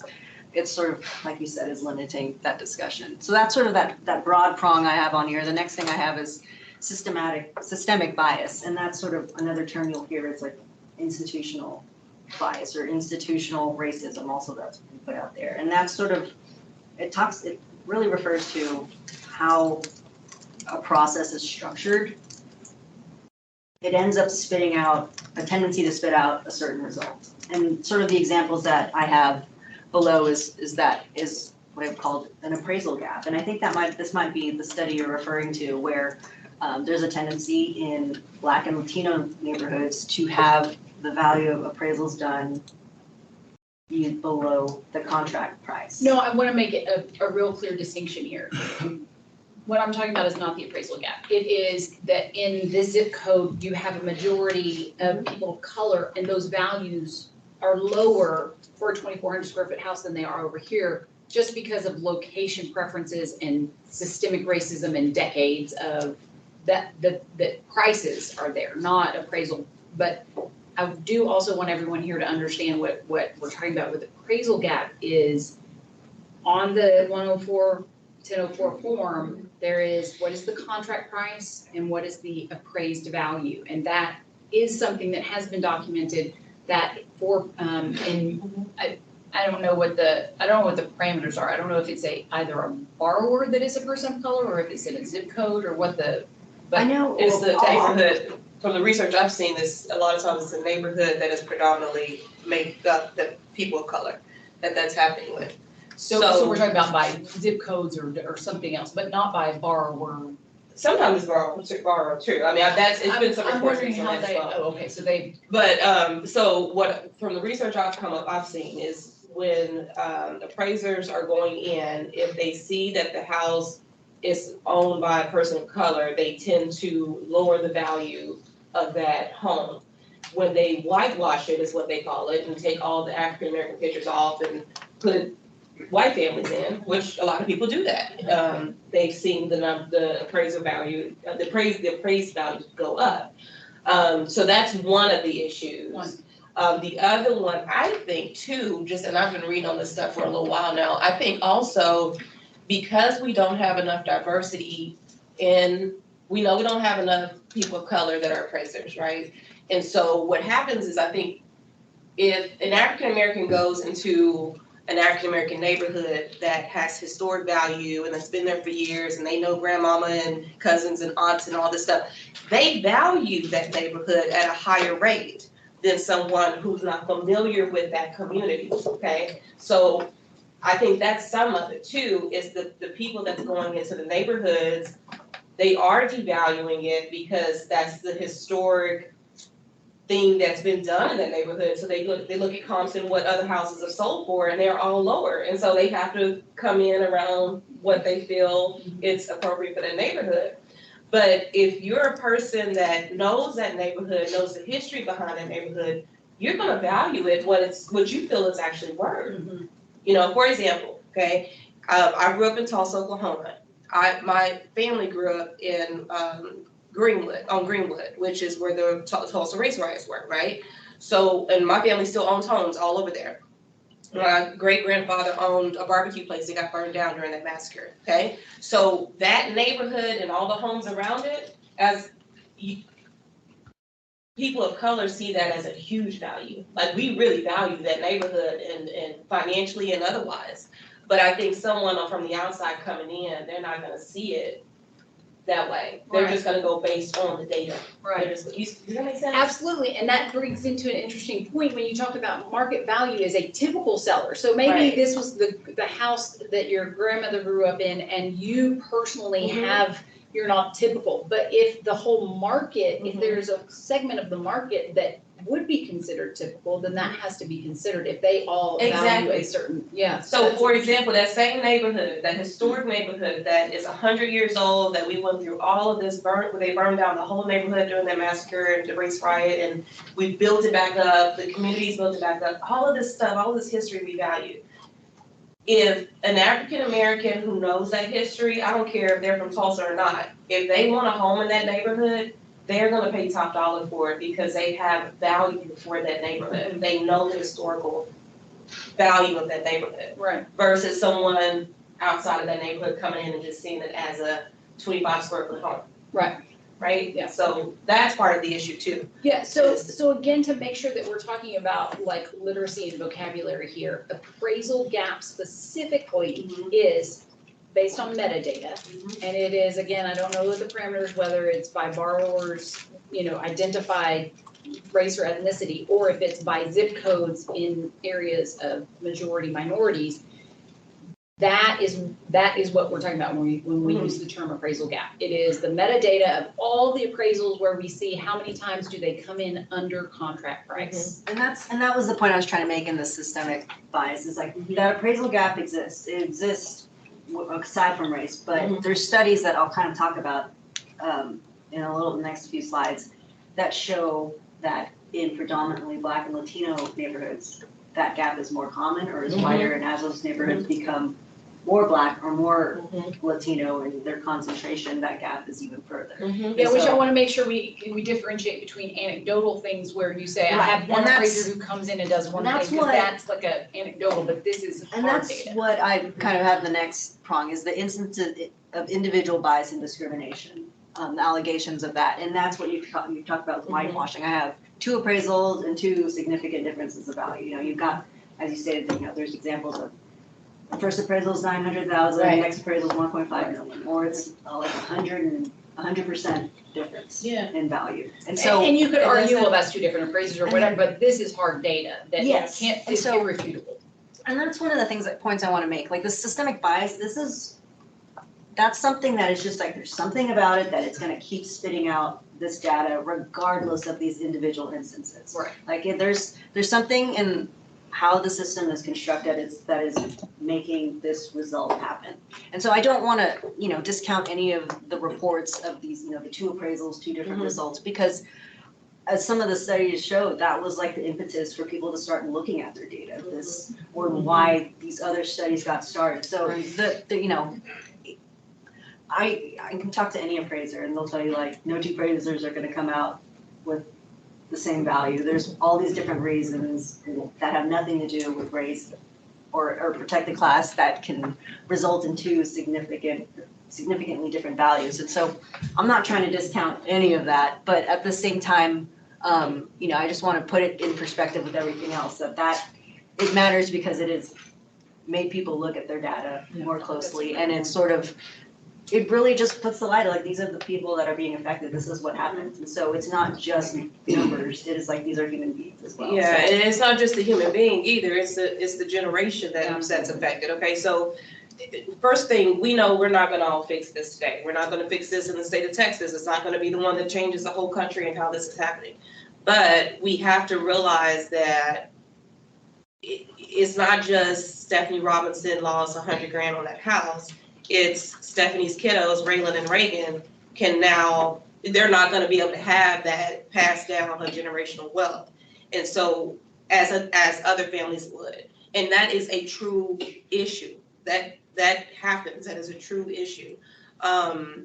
So yeah, we're not gonna fix it, but I think we need to, as a board, start looking towards ways we can help, at least in Texas, fix, help bridge this a little bit better.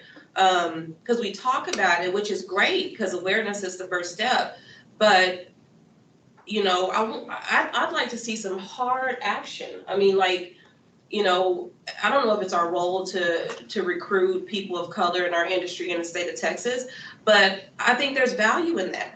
It's value in diversity, it's value in building a diverse industry. And as an agency, I don't know our role in that, but if there's a way we can help do that, I would love to see that in Texas. And it's not just, I know we talked a little bit about the historically black university, Texas Southern in Houston, to partner with them and maybe do some type of training track through them, through their students. But we can even look at, if it's our role, I'll even take it. Minority business associations, women-owned or women-owned business associations also, to get more females in the industry. I mean, I want some active. Can I speak to that? Yeah. I don't think it's our role to recruit any person. I think that we get into trouble with that, because that, we are a licensing agency, right? We help someone become licensed. Mhm. And so I think this is a minor difference, but I think what we can do is that we can make sure that we have no barriers to the entry of unique types to a broader demographic. So that, but we can't recruit, I mean, that basically generates revenue for ourselves, and we're a regulator. Right. Now, an association could very much kind of speak to the benefits of coming into the industry and kind of promoting that, but we can't do the business of recruiting, promoting. But we've got to figure out ways to make sure that there are no barriers to entry for anybody. And I think there have been. I think Parea is intended to help that in some way? I mean, there is a barrier to finding a supervisor. Mhm, The way that you find a supervisor is that you are friends with one. mhm, mhm. It's not kind of, I mean, a lot of the times. Yeah, So that perpetuates the likeness, Right. right? Kind of similar Yeah. kind of person. So creating going to universities, creating avenues for people to become appraisers who are different than what we have now is great. But I don't think we can recruit. So I will say that, yes, we have to stay within the bounds of what we do, but I think that as a board, that having the discussion, not shying away from the discussion, continually, talking about what's happening in this sector of our industry, so just at Arrow, they talked about their appraiser diversity initiative, and then I said, what can we do? So we talked about they're looking for supervisors, so we're putting it in our newsletter, hey, they're looking for, so in those small ways that we can be open to being part of the solution but staying within our bounds. Or like, I know that the AQB is looking for, if anybody knows of colleges and universities that have real estate programs. And so my thought was, if we're accepting education and we have already identified, we know these are the schools that have a lot of real estate programs, that we can maybe help bridge that gap. Because I think there's probably only like 7 HBCUs in Texas, but there's a lot of Hispanic universities. And so there's only one HBCU in Texas that has a real estate program, but I don't know that anybody's explored all the Hispanic ones. But if that's data that we have, then we can connect with the AQB. So I think it's in those ways that we as an agency and board can be part of the problem, part of the solution, because we can't recruit. Yeah, I'm sorry, go ahead. Oh, I was gonna say, I taught for 17 years at El Paso Community College. And the population was almost 99% Hispanic. And we never once had a real estate program in all that time. And we keep saying colleges and universities. But sometimes these low-income That's right. communities There don't you go. go to colleges and There you go. universities.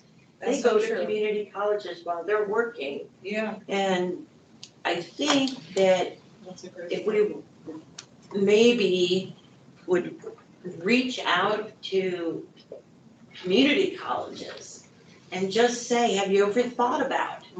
You That's know? a great idea, because you're right, a lot of them are not even making it to the 4-year universities. Right, they can't afford it. They can't afford it. And so, You could even go to high schools, get the Sure. seniors, before they decide to say, I'll just go work regular job. You can even hit them at the especially senior those that level. belong to the math club. Yeah. But they can't get into college or university because they don't have That's the a- funds and they can't go into debt and Right. expect to be paid off. So, I think there's opportunity out there to introduce people Right, to the in profession, the profession, yeah. but not run anything having to do with the profession itself. But encouraging, when I was at EPCC and I was teaching paralegal courses, I was on a board that oversaw several different programs. And so when we wanted to make improvements, we went to the board and we made improvements. So what about the boards of these community colleges that, it would fit to be an appraiser, or would fit even to be a realtor from the TREC? Absolutely. Just to say, hey, have you ever thought Make them about this aware of it, profession? yeah. Because I think a lot of it is, I'm gonna go through my whole life and I've never used an appraiser.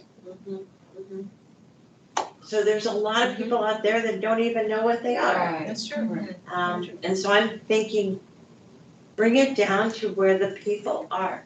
And I That's a think great that's the idea. community colleges. But so don't you think by having the discussion and us coming up with these, it's not, I am with you, I would like to do something big, I would like to, but Sure. we don't have that authority.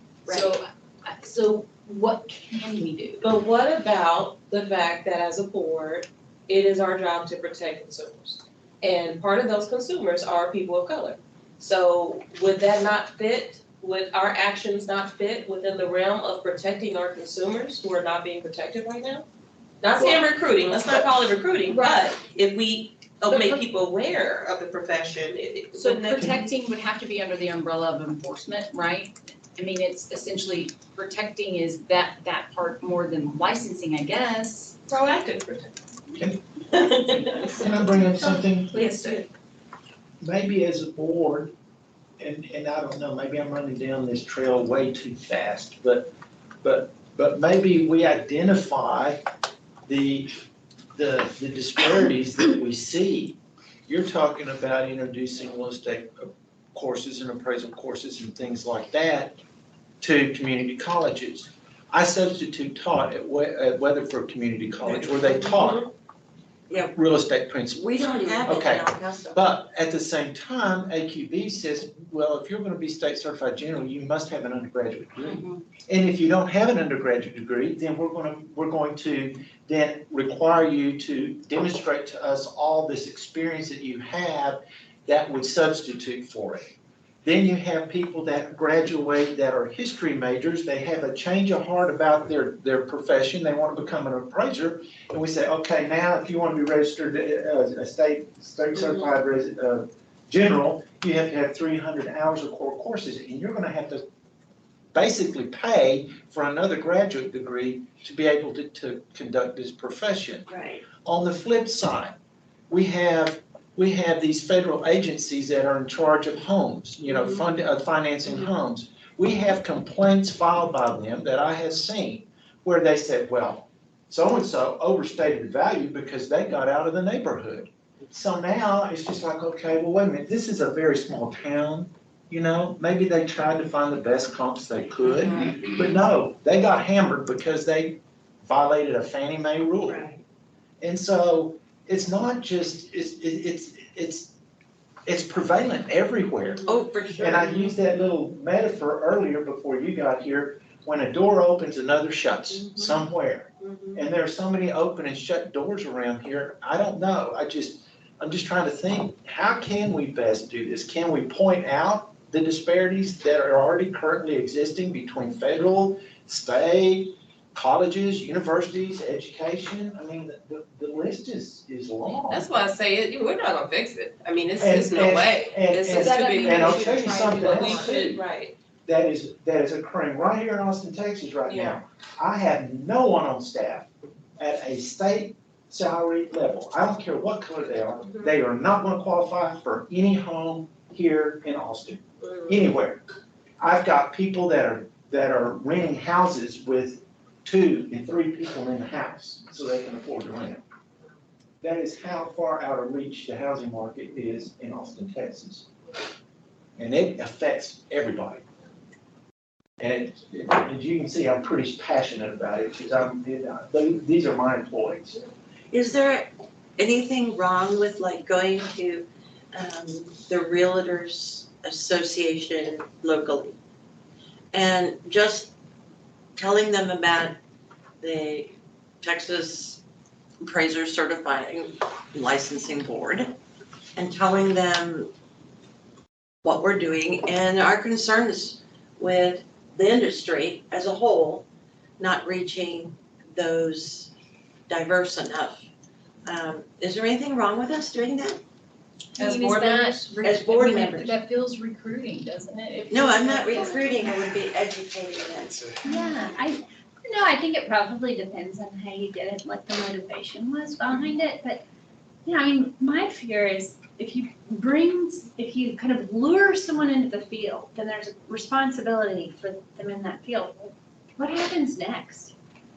How long are they in that field? Is it a good career fit? And as an agency, we're gonna find them a supervisor and. Right, then what happens next? One thing as Pyrea gets up and running, which of course we have a whole lot, watching.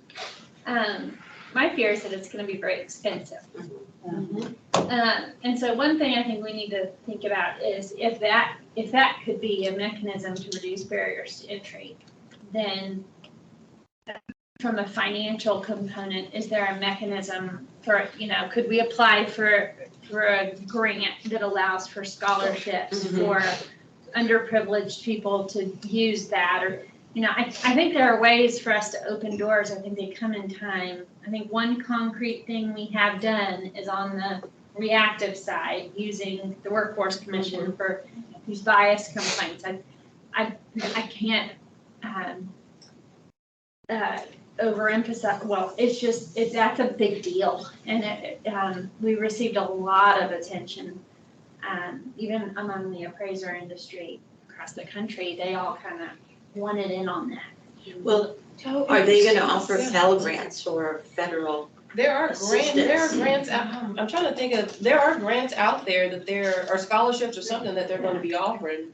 We're gonna have to kind of, I think that is gonna be a good way for us to, for someone who's interested in the industry, helping them get there, to just make sure that we're not closing any doors. So when I had a call a while back with the young lady, that's the woman that's over the PAVE program. And that's what I wanted PAVE to be on this agenda today. But the PAVE task force and what they're doing and their initiatives to try to bridge the gap in this situation. What I asked her is, what can we do as a state agency? And she said to make people aware and to educate both the appraiser side and the consumer side. So to what Lisa is saying is, that's what why can't we do that? Why can't we go and just make them aware and educate and create awareness? As opposed to calling it recruiting, because this is coming from the federal Think of this, when director is telling us this. when enforcement has identified, we have a whole sector of people who continue to be making mistakes and ending up in enforcement, then we're proactive about, let's try and educate them so that we're not getting to this place. And so maybe what you're saying is like, But see, that's after the fact. That's already his as a. but I'm saying that we do as an agency are proactive about that, of a problem that we're seeing. Right. And so in that same sense, then maybe we can be proactive in, we're trying to serve people of this state by having a diversified appraiser industry. Right. It seems like a communication effort to me. I mean, I'm wondering kind of what that person meant by Me too. talking about it. Yeah, she was suggesting things like, if it's newsletters out to the appraisers, if it's YouTube videos for consumers to look at, just any form, like I said, communications, marketing communications, any form of making people aware, making the consumer and the appraiser aware of the issue, and then educating them on how they become part of the solution. Absolutely. Right? And like I said, this is a recommendation from the federal government that is saying, hey, as a state, because I asked her, as a state agency, what can we do? And this was her recommendation. So that's what I'm thinking is, if we can go to the community colleges or go to some of the senior career days and speak on, this is a great industry to consider, to the whole population, not just the Black and brown, but to everybody. I think where we may be running kind of differently is, or interpreting what she said, and I mean, you heard it firsthand, so I'm just trying to kind of follow along, but less so from a licensing standpoint and more so from like a awareness and like a continuing education standpoint. For our current license holders, you need to be aware of this issue. Which that's being handled right now, right, through the current training program they have, the hours they have to have is, they're including bias and all that right now, right? And they're looking for ways of how to expand it. That's what they're, right now it's in use tab, Right. and they're in discussions on additional. Having a separate course. So that- It's gonna be a separate course of measure, but it's gonna be a federal level thing that trickles down. But that affects the people that's already aware of the industry. I'm talking about the people that are unreached. Right, you're talking about. Yes, What so can we do then about from that? the consumer standpoint, providing kind of an awareness of the issue for a number of reasons. Say you want to be a part of the solution as an appraiser, we would have to be subtle about that. But also, if you are in need of an appraisal, you need to be aware of this issue to protect yourself. I mean, just from a lot of different standpoints. I don't know, but I just think we need to be really careful about luring someone into our licensing body. Since we're a revenue generating Regulatory. Well, see, let's talk about that for a minute. I'm sorry. I'm sorry, Sarah, you know, I get all emotional about this. Let's talk about that, okay? So the directive from the governor was to make sure, this was, a couple years ago, and he still has it. Make sure state of Texas is easy to do business for entrepreneurs, okay? That is a directive from that's from the governor's office. So can we not, as an agency representing the governor, use this as an opportunity to create entrepreneurs?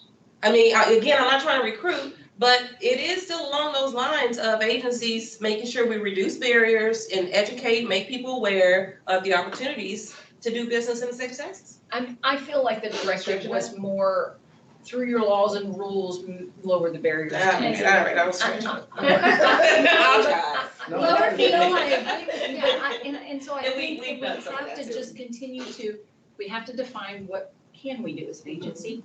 And then we have to, as a board, make that an initiative. You know, I mean, we've already sort of in a very informal way said to staff, can you please look for opportunities for us to be part of the solution, be part of the conversation? We've definitely done that. I mean, I think Let TWC, people that was know awesome. that we're open to being part of their partnerships, like those things, but it does need to be, instead of just a, hey, can y'all do this?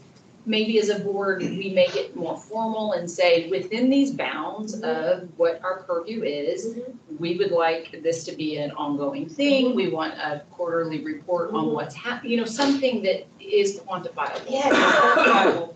Even if we just said, hey, year 2023, we're just gonna look at planning some things for 2023, a road trip to just build awareness about the industry or something, you know, Right, and and just maybe, have dates and let's just see what happens. and maybe part of that is we say, we would like for y'all to find opportunities and come back to us and report back on what you found, what we have been part of, what we could be part of, what we think we can do within the bounds of what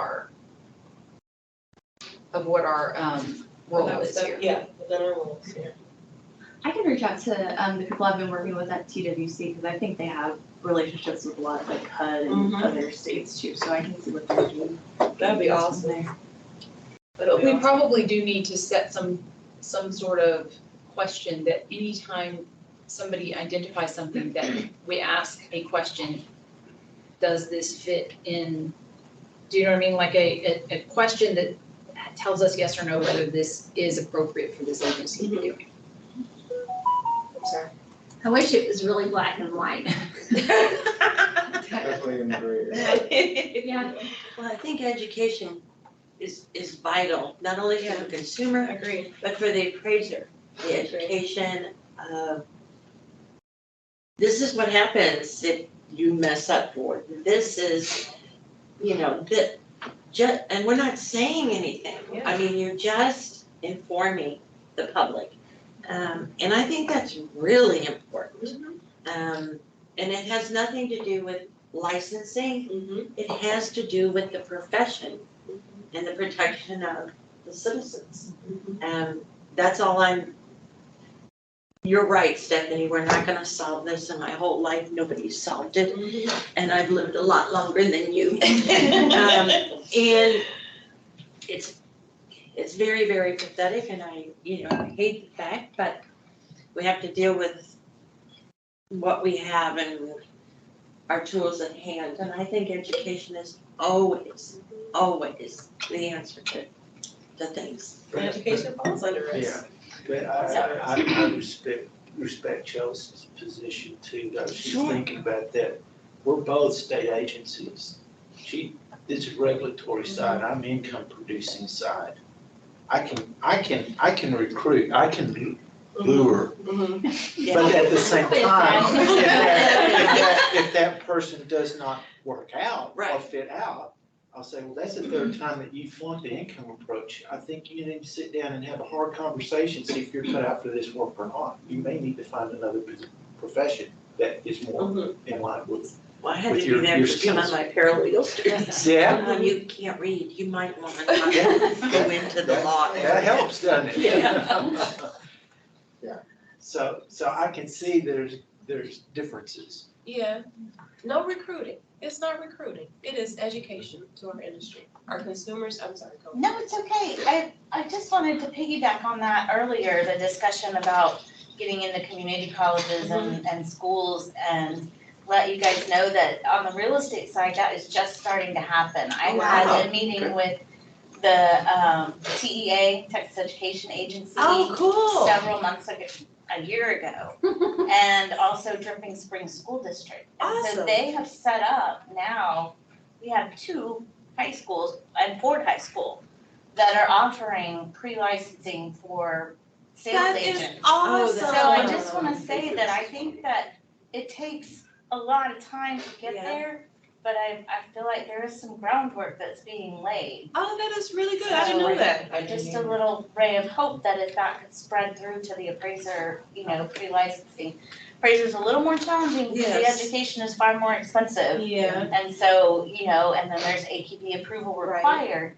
But, I don't know, I just wanted to share that with you. Man, to that's give you a awesome. I didn't little, realize that. like, But it's stepping ray stones. of Yeah. a stepping stone. That's a I great actually thing. know a Get that freshman, first step. I know a freshman who's at Aikens going Uh-huh. through their program. They've got a real Oh, estate yeah? program Oh, there. And fantastic. that's the whole What purpose. Aikens High School in Austin. Oh, cool. And that's the whole reason he went to that school is because of the real estate program. I love it. Boom, drop the mic. Okay, that's a great idea though. That's awesome. Yeah, that's great. Oh, I think we sort of put the conclusion of this discussion I'm in sorry. the beginning, middle of it, because that's where it naturally went. But what if we say, and I know that, I know that you're frustrated with me saying staff identified, more opportunities, but maybe we ask staff to identify how we can stay in the parameters and what we can do in a concrete way. In a concrete way. I like that. And bring us a I like that. recommendation so that we can, as a board, vote on it as I an love that. initiative that in some way there's accountability, there's metrics, and that we've identified how we can make sure it fits. Not just because we think it's something that should be done for the world, but that it fits within what we're tasked to do. And I'd like to That's great. be up to date on things like that. Yeah, that's I would like to be informed about that kind of thing that we know is being used to educate individuals that Yeah, might be because interested. then it sparks us to think of new opportunities, Sure. right? Like that. Sure. Yeah, it continues the conversation, which allows us all to be open to it. Yay. Okay, sorry, so we can, let us let you get back to the beginning. I'm sorry. So, start over. Okay, let's go back to questions now.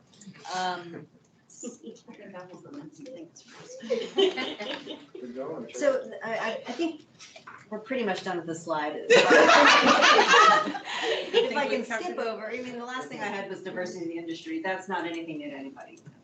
So again, this slide was just sort of high-level overview of like what the kind of issues are on this topic. Next several slides is kind of focusing on the various reports that kind of, that have come out that sort of support those issues, that these are in fact issues on the prior slide. I don't have all the studies listed, but these are sort of the biggies that I think are important for, you all may not have to read all of them, but I think there's a few that I think are worthwhile. There's some of them are pretty lengthy, but I do have the pay report on here as one of the reports. But the first one I kind of want to touch on is the Freddie Mac report, because I think this is like the big one where there was a ton of data that came out and people were really paying attention. This is one where it's analysis of 12 million reports and kind of sorry to boil it down the report in sort of a few sentences, but I think the big conclusion was that, and this is sort of, I copied and pasted from the report, is just that appraisers' opinions and values are more likely to fall below the contract price in Black and Latino census tracts, and the extent of the gap increases as the percentage of Black or Latino people in the tract increases. So I want to go back and put this in the framework of that systemic bias, in that there's something broad, something big in how the system works that is spitting out these results. In the later reports, the pay report and what sort of was referred later on as the clear report, those reports all refer back to these studies and pinpoint this as data points of why the sort of recommendation, the things they make in those reports are referring back to this Freddie Mac report.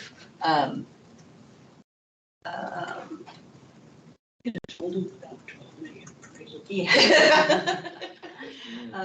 So this was, moving on to, I think the next slide I've got, kind of an overview of the Fannie Mae report. This came out a little bit later. This was in January of this year. And the focus on this one, I thought the Freddie one focused on sort of neighborhood tracks. This one focused on refinances. And why they kind of decided to do that was because the likelihood of the appraiser interacting with the borrower and to see if there was something there. And this was like the 4 bullet point conclusions of that report.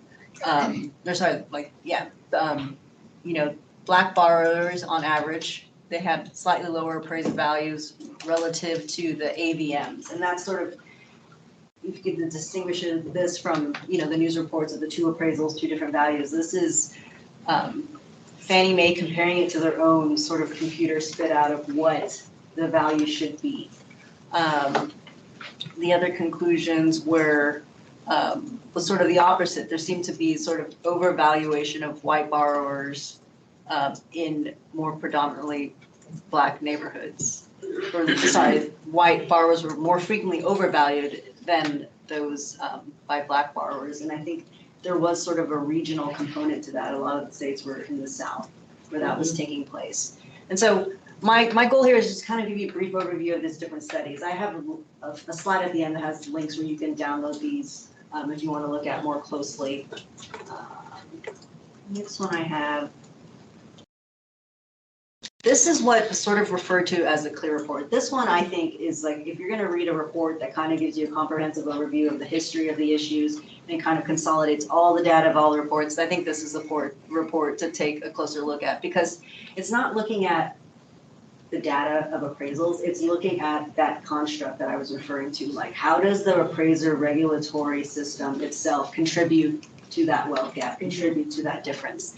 And they looked at USPAC itself. They looked at the AQB criteria, what are the educational requirements to become licensed? How are those barriers to entry? They looked at, they basically just say there is an absence of a required fair housing training as part of, or at least at the time of the report, for people coming into the industry. And then just sort of looking at what is the makeup of these trustees and boards of the Appraisal Foundation? Like, what is the representation there?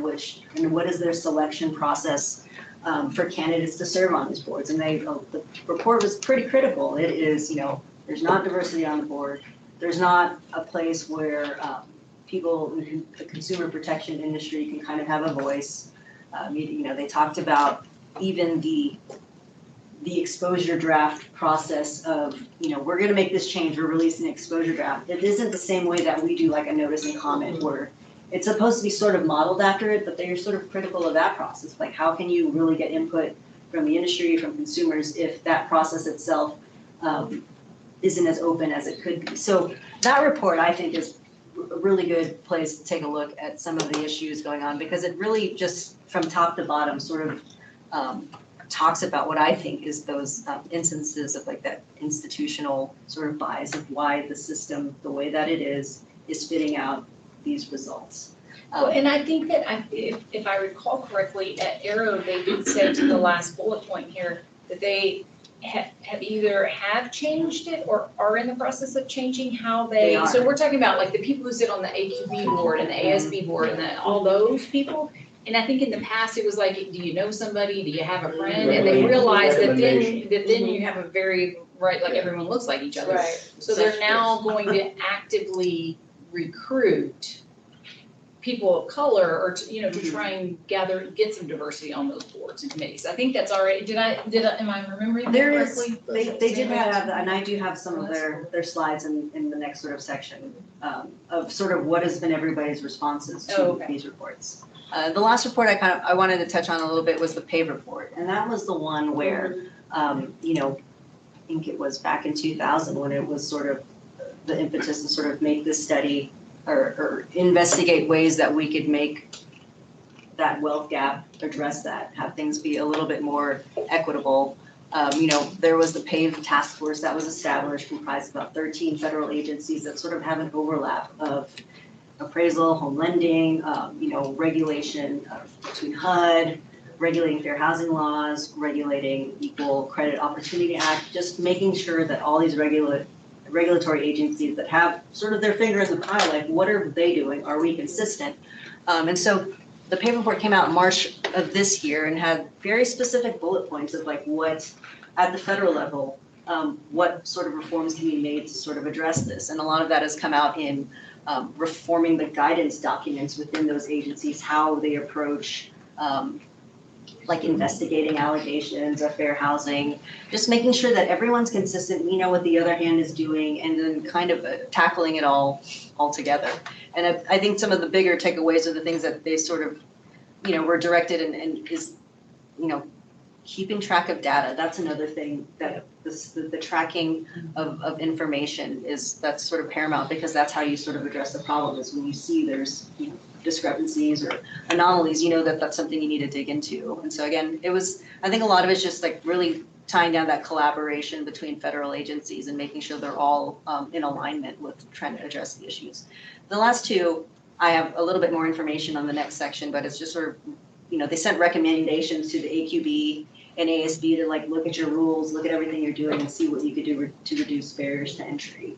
And then that's sort of a lot of the same themes. And then finally, through the ASC, they've sort of committed to funding to address these issues.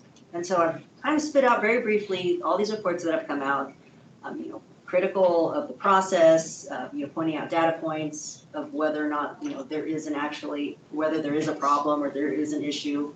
And then my next section is sort of like, well, what's been the response? What's been the results? I'm sorry, Kat, I didn't mean to interrupt you. Liz, can you look at, on the pay report, that's who I was talking to was Melody Taylor, she's the PAVE Executive Director. And then there's another gentleman, y'all may know him, I don't know. I mean, I've met him briefly and I've spoken to him a couple times, but Jim Hart, Appraiser Subcommittee. Yeah. But he had some really great ideas about scholarships for the Korea stuff.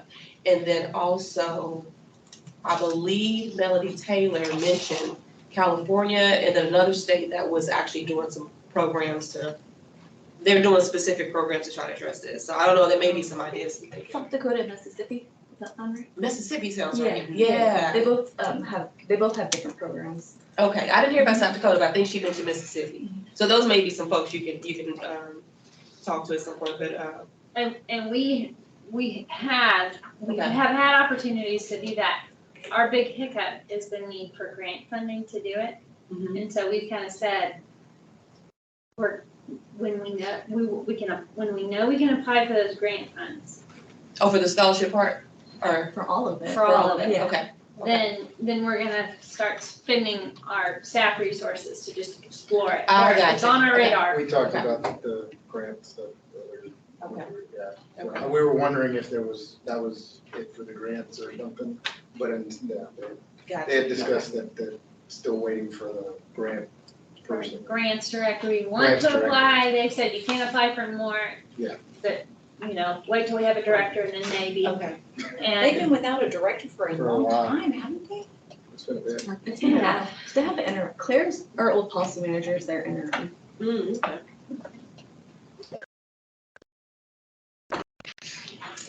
That money's just piling up. We want some, we want some. Some interest. Yeah. So on the same topic of funding in the ASC, this is, I've sort of boiled down ASC specific response. And on the right side, this is taken specifically from the pay report. These were the action items specific to the ASC. And just generally, I think as a result of this, they're going to engage annually with each state with the focus on advancing equity. And part of that is like general looking at reducing barriers to entry in the industry, but also making sure that boards are diverse in who work at agencies. And then developing, still trying to develop those alternatives to the supervisory appraiser trainee model. And that's what Melissa was referring to with us kind of still doing research on how these other places have developed their programs, meanwhile kind of waiting on what the funding situation will be. So to say we are looking into it or we are still exploring those opportunities. The other action items here, again, we mentioned the money that will be available for funding these new opportunities. And then one thing for the ASC is they're sort of offering themselves as experts to help states sort of look at their statutes, look at their regulatory scheme, and look at ways that, you have flexibility here. I guess even with their own sort of regulatory oversight over states and then their statutes to figure out what changes you can make to make sure you don't have barriers to entry, essentially. Which addresses that, that final prong of increasing diversity in the industry of the general issues.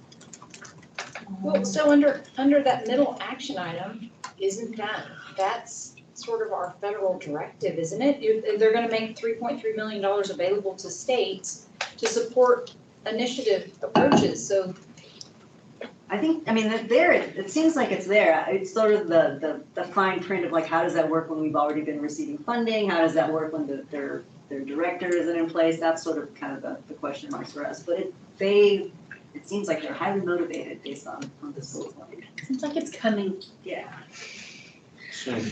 Well, coming. Let's just stick with coming.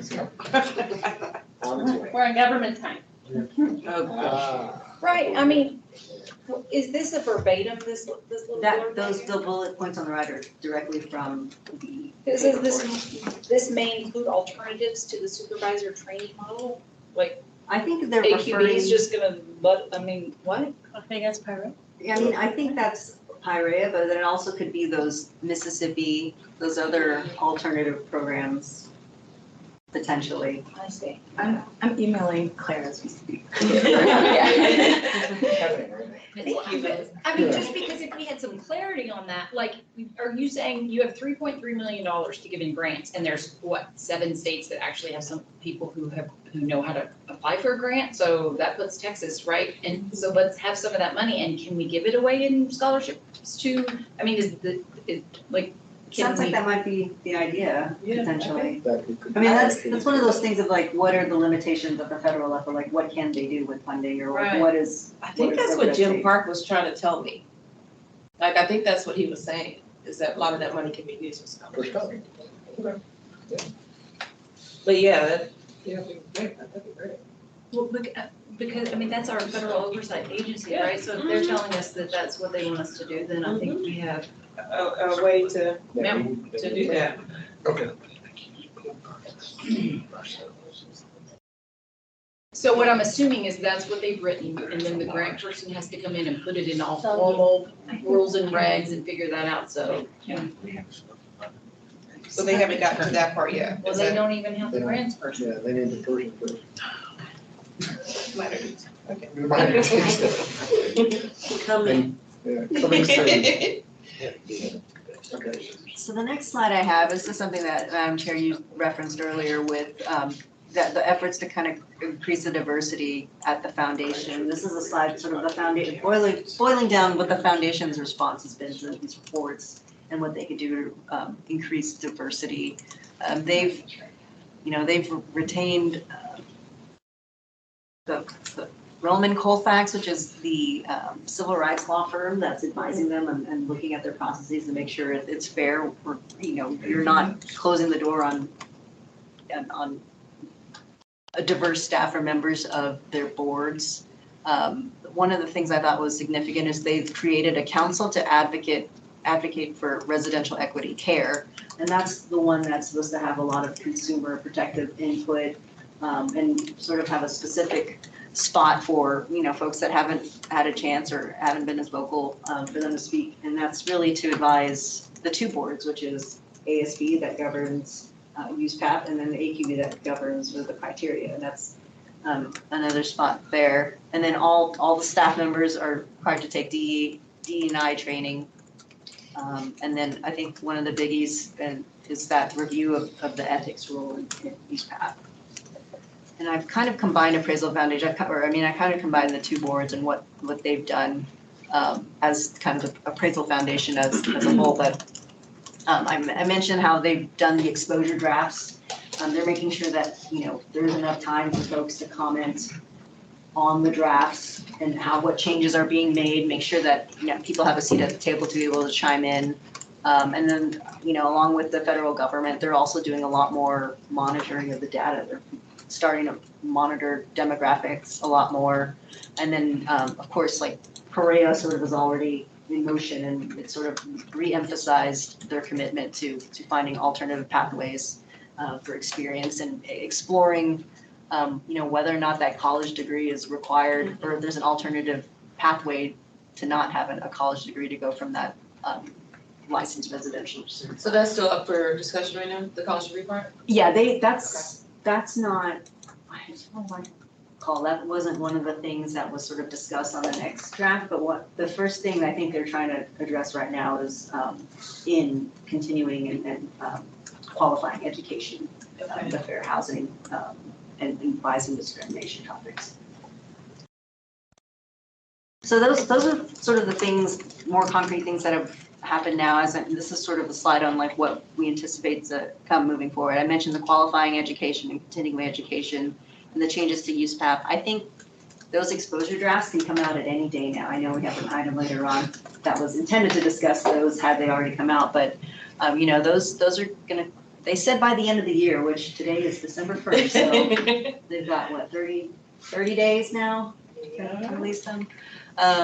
As mentioned, potential changes to use FAP, that part of that was the fourth exposure draft. And then Perea, when I think the last I heard, probably the one that's gonna be more widely available, is probably gonna be fall of next year, is what it's looking at. Wait, I thought that there was gonna be one they thought by the end of this year, or early next year. That's what, President I was saying. think the first one That was might be for- sort of internal, like it's meant for that, I think it's an AMC that It's they're not developing. it was not one that was gonna be In the public, a just, public domain type thing. it was to be more of a submitted for company, yeah, more of a Yeah. Pilot program? yeah. something like that. No, where they what is- only employees. Only employees of that They're particular in-house. company participating. In-house development. Recruiting it so they could staff their own. Oh. And it would be approved, but it would only be within their Company. company. It's not, it would not be something that, Wouldn't be for my company. not at all. Oh, it's still Yeah. another year away. It was right there. I think you're on it. We'll all be retired by the time they're free. I know, right? I wanna see the software so bad. We'll get a demo soon. I wanna see the demo so bad. It took them years to even Agreed. agree Yeah. on it. Ay, ay, ay. What do you mean, we're still on what version you use back Yeah. 19, 20? Well, Roberts was on 12. Yeah, Robert's on 12 and then the, There's the Robert. In three. There you go. so the next slide, I kind of have sort of board-specific responses, things that we've done as an agency to be, part of the solution to these issues. I think it was about over a year ago that Melissa had her staff take training from HUD on investigating allegations of bias. We've looked at our rules, looked at our processes, and we're wanting to make sure that we're primed for Perea when it does come out, and I think we're in good shape for that. We mentioned earlier that, we're still exploring those potential developments of an experience program. I mean, that is the alternative to supervisory appraiser sort of experience program. There's other places that have things in the development, and, I think we could benefit from someone else going first and seeing how they've done those processes and, finding ways to make it work here as well. So, there are still efforts, we are still doing things to move towards rectifying that gap. And so the other thing I have at the end is, of course, our MOU with TWC. We have the South Dakota manual that they created to build their program, and then a couple of Mississippi mentors, Greg Stevens and Pam Teal, reached out and said, if you guys are going to do this, you need help, let us know. Oh, that's So I nice. think we kind of have Pieces are in What's place. the gist of what they're doing? I can't remember exactly. What was the? So in Mississippi, so they have modules. They're taking, so the big barrier is supervisors, right? So that's what they're doing. They've basically supplemented supervisors because I think appraisers do have a lot of money for them. So they're Correct. paying supervisors and paying trainees to work on appraisals and getting the experience that way. And they're also doing the education component too. In South Dakota, their program is more university-based, so they've partnered with the South Dakota State University real estate program to make an appraiser track. They only have 300 people in a million town. It's a little less of an undertaking than that. Population is not quite Not- what it looks like. But finding a supervisor might be even tougher. That's the problem too. Right, and I like Even both less. ideas, incentivizing supervisors, but if we could do a college program and we could do it in Prairie, who already has a real estate, then making an appraiser track, that would be, yeah, all the things.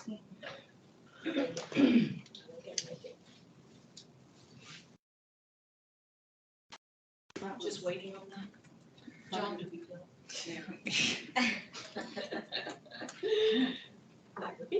Sit on 5? Is that it on 5?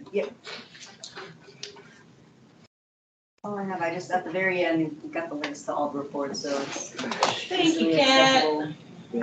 That was really good, thank you. Yes, thank you. It was good discussion. All right, agenda item number 6, discussion of the complaint process, role of the complainant. And we have this on the agenda item because,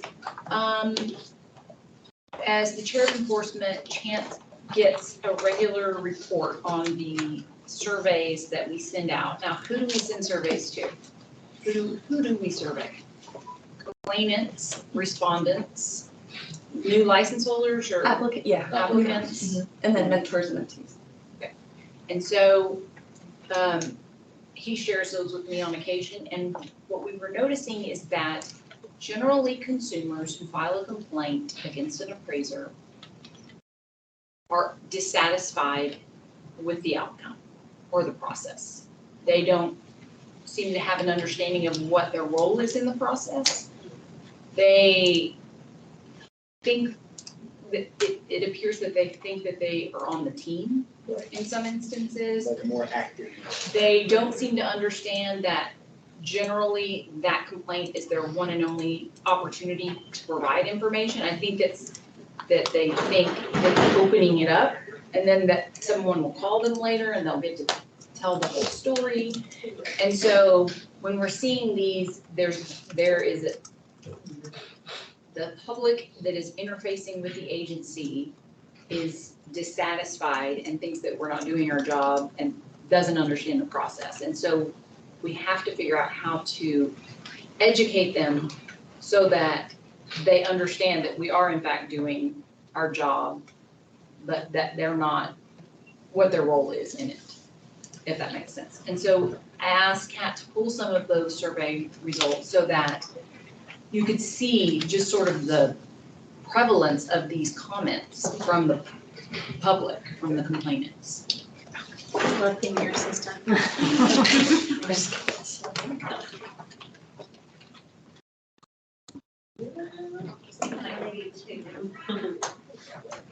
Thank you.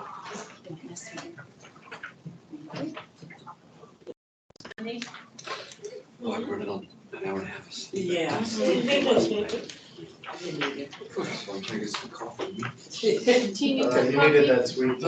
What's R and C? Respondent, complainant, Responded and then. or complainant. Oh, okay, so respondents was usually gonna be the appraiser then. Okay. Sorry, I had to shorten some space. It's all right. No, Did you hang out too late last night? no, I just couldn't. You're so excited, I know. so excited. We love it. So if you look, so even, on the very first page, the second one says, I never was contacted about it. So there was an expectation that they would be contacted. The second one says, like, you didn't provide any information on why you dismissed this complaint, like, I wanna know. Communicate better, like, so many of them say, wait a minute, you're telling me that you dismissed this, but clearly they don't know the market and they came in undervalued, and how could you have dismissed it and you never called me? On this third page, they could have actually followed up and investigated, so they thought, y'all just didn't do anything. Y'all didn't even look into these. I know for a fact they didn't follow up with the contact broker I put on there. See, so they think that they're providing, I think it's like, they think it's like, you know, a TV show where you go like, oh, you know, there's a murder and we talked to the witnesses 6 times. And you know, I think that that's the expectation, is that they're a witness to this crime and they should be interviewed and given the opportunity to give more information.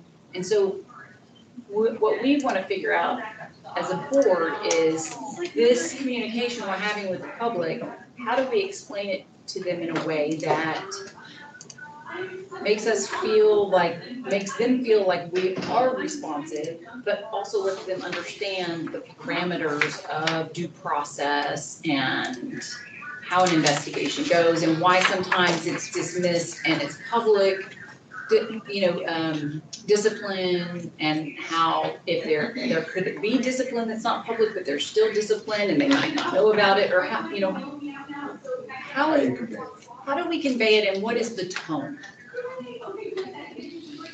So what are we currently doing? Currently today, how are we educating our consumers on the complaint process? Oh, I'm sorry, you already got that up. I would read. So we have a lot of information on the website, but we could probably do a much better job of like telling people where it is. We send this complaint acknowledgement. We ask them to give us any additional information they have as soon as possible, giving them the way to track the status of their complaint. On the website, we have the complaint handbook, which is pretty lengthy and it's deep. It goes into deep detail on what the complaint process is. There are some other resources on our website too, like it has like what we used to be. A question I have, like, of the individuals that were surveyed, that are saying like, I didn't get a follow-up.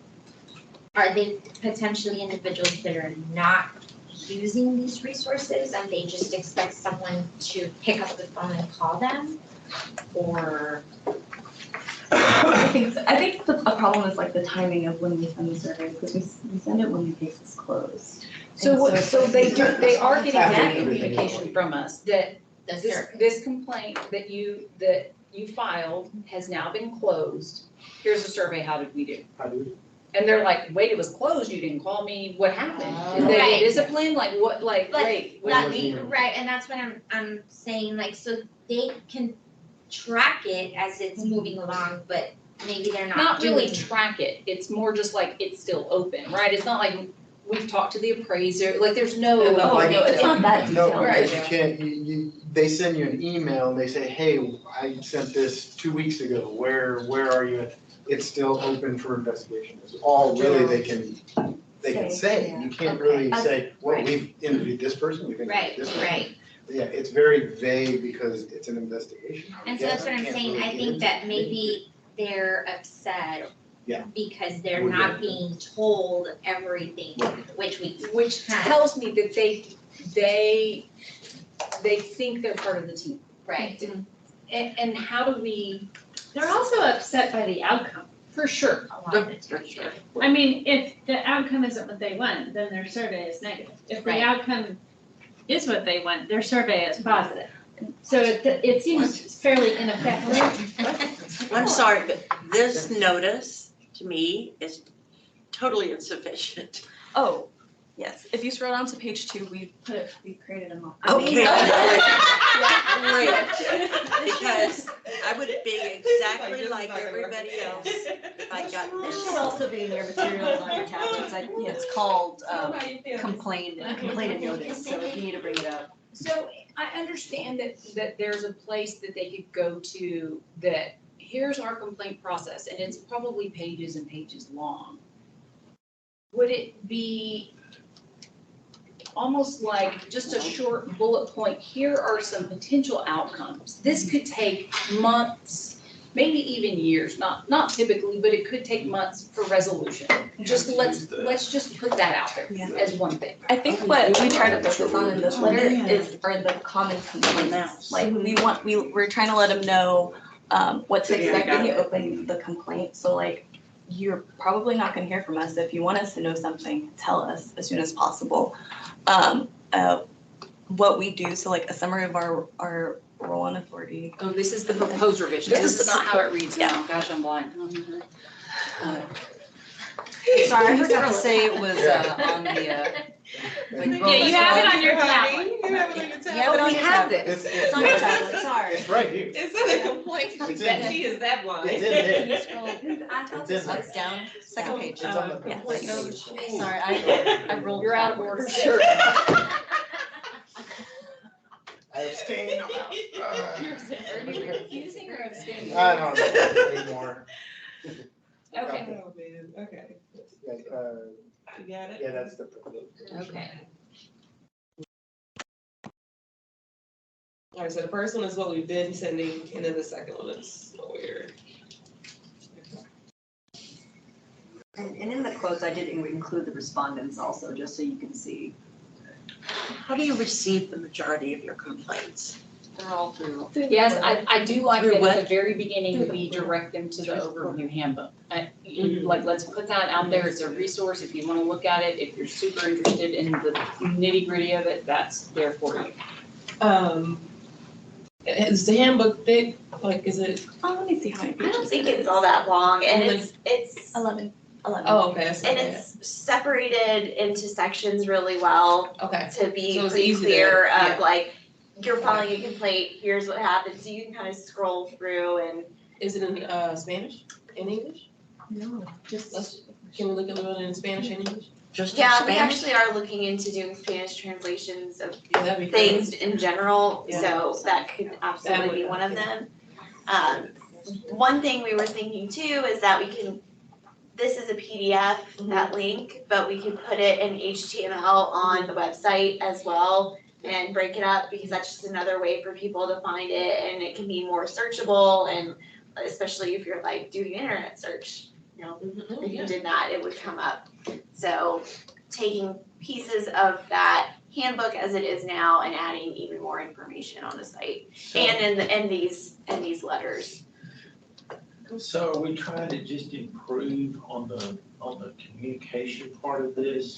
What to On the front end, expect, on the front end. we want to manage expectations. It looks like on the front end. Okay, well, that's good to know, because, I mean, there's 80 responses here, 16 of them are upset, that's 20%.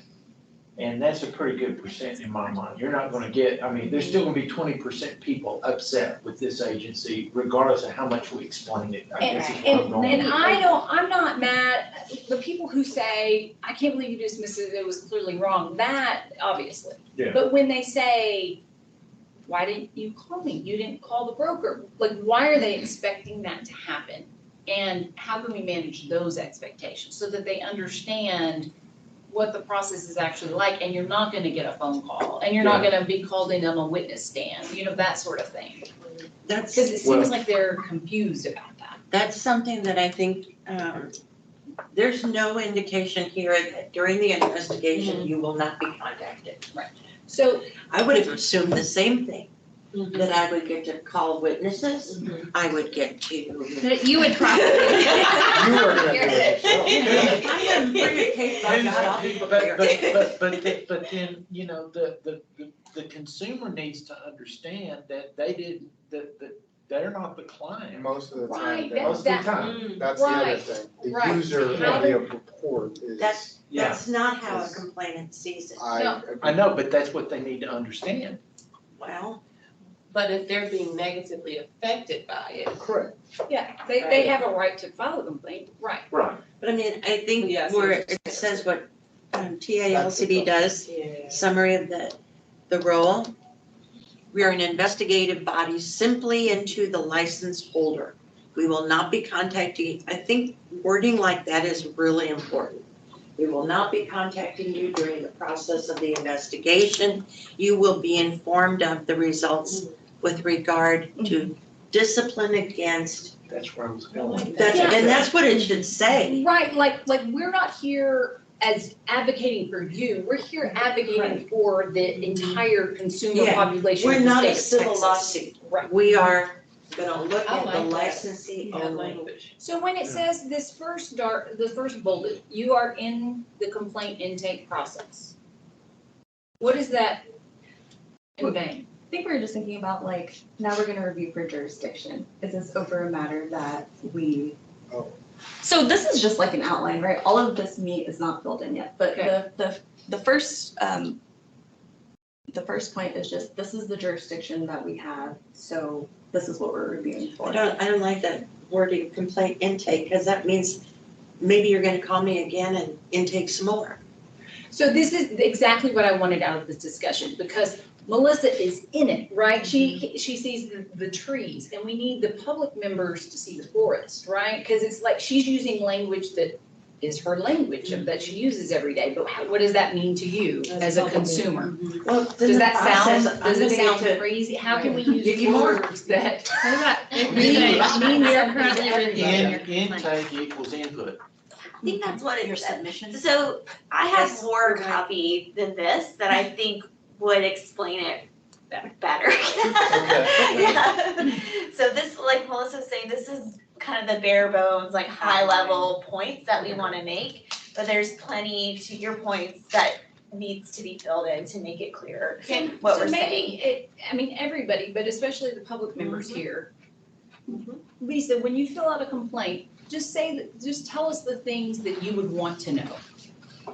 I would wanna know, Sure. or I would want, That Who you- else that you would want- want as a consumer, that you would wanna know after you've. not what I would wanna know. Oh, you mean to do it, not what I would want you to know? I want what I know to go to you. Yeah, but I guess what she's asking is after you submit the complaint, After you right? submit. What interaction would you To me, have? I feel like, Or I feel Well, like to in say, process, the first thing we do is check for jurisdiction. And Yeah, I think that's important, no? I would have never thought of that. And I don't care. Sure, You okay. know? I think the reason why it's important See, is that's Got what jurisdiction. we can dismiss your complaint immediately if we don't have jurisdiction, which is something that we would explain further. Exactly. So that's why it would be relevant to explain the intake process, because it's not just, I think my perception is you filed this, you're upset, and you think it's a complaint, and we're on the ground running and looking into it, and as you've been saying, it's like a crime show. But really what has happened is they have received it, and they're still gonna take a look at it to see, is there enough information here? Is there jurisdiction? Do we have probable cause for this?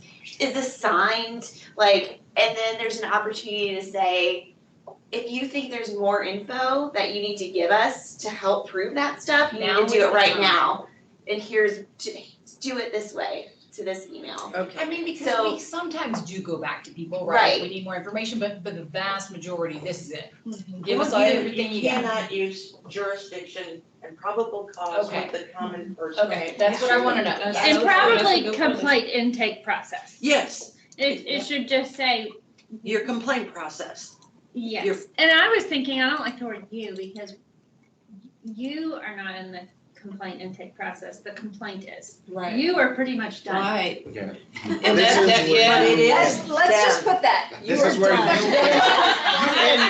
you end, yeah, you end here. When you This click is in, this is You it. end This is here. it. You get off the train You get off the right train. here. It would You be started the train, we will. Well, see, It would this be is, much this is, better this if is what they I said like they this filed discussion, because before I they want file a us to be fair and not dismissive, No, I understand. like get off the train, No, like yeah, don't wanna say that. I think Lisa made some really good suggestions, it's in terms of the verbiage to use. If they Yes. say, we are in receipt of the complaint you filed and will be in the process of investigation. I think that's some great verbiage. Is it possible, As 'cause- simple as possible. I'm sorry, people in El Paso, you need it simple. No, I'm serious, we have a very low educated community. Well, a lot of, yeah, that's true. That's So true. do you think And that, they're the ones that complain. I'm sorry. so what if it's just that first sentence and then it says possible outcomes, dismissed for lack of jurisdiction, investigated for whatever? Like, no, that wouldn't say like, okay, here's all the No, possibilities. and if the decision was lack of jurisdiction, then you go into detail and Which what does that describe what mean? that means So, and yeah, they're not gonna why know what that means. you don't have jurisdiction.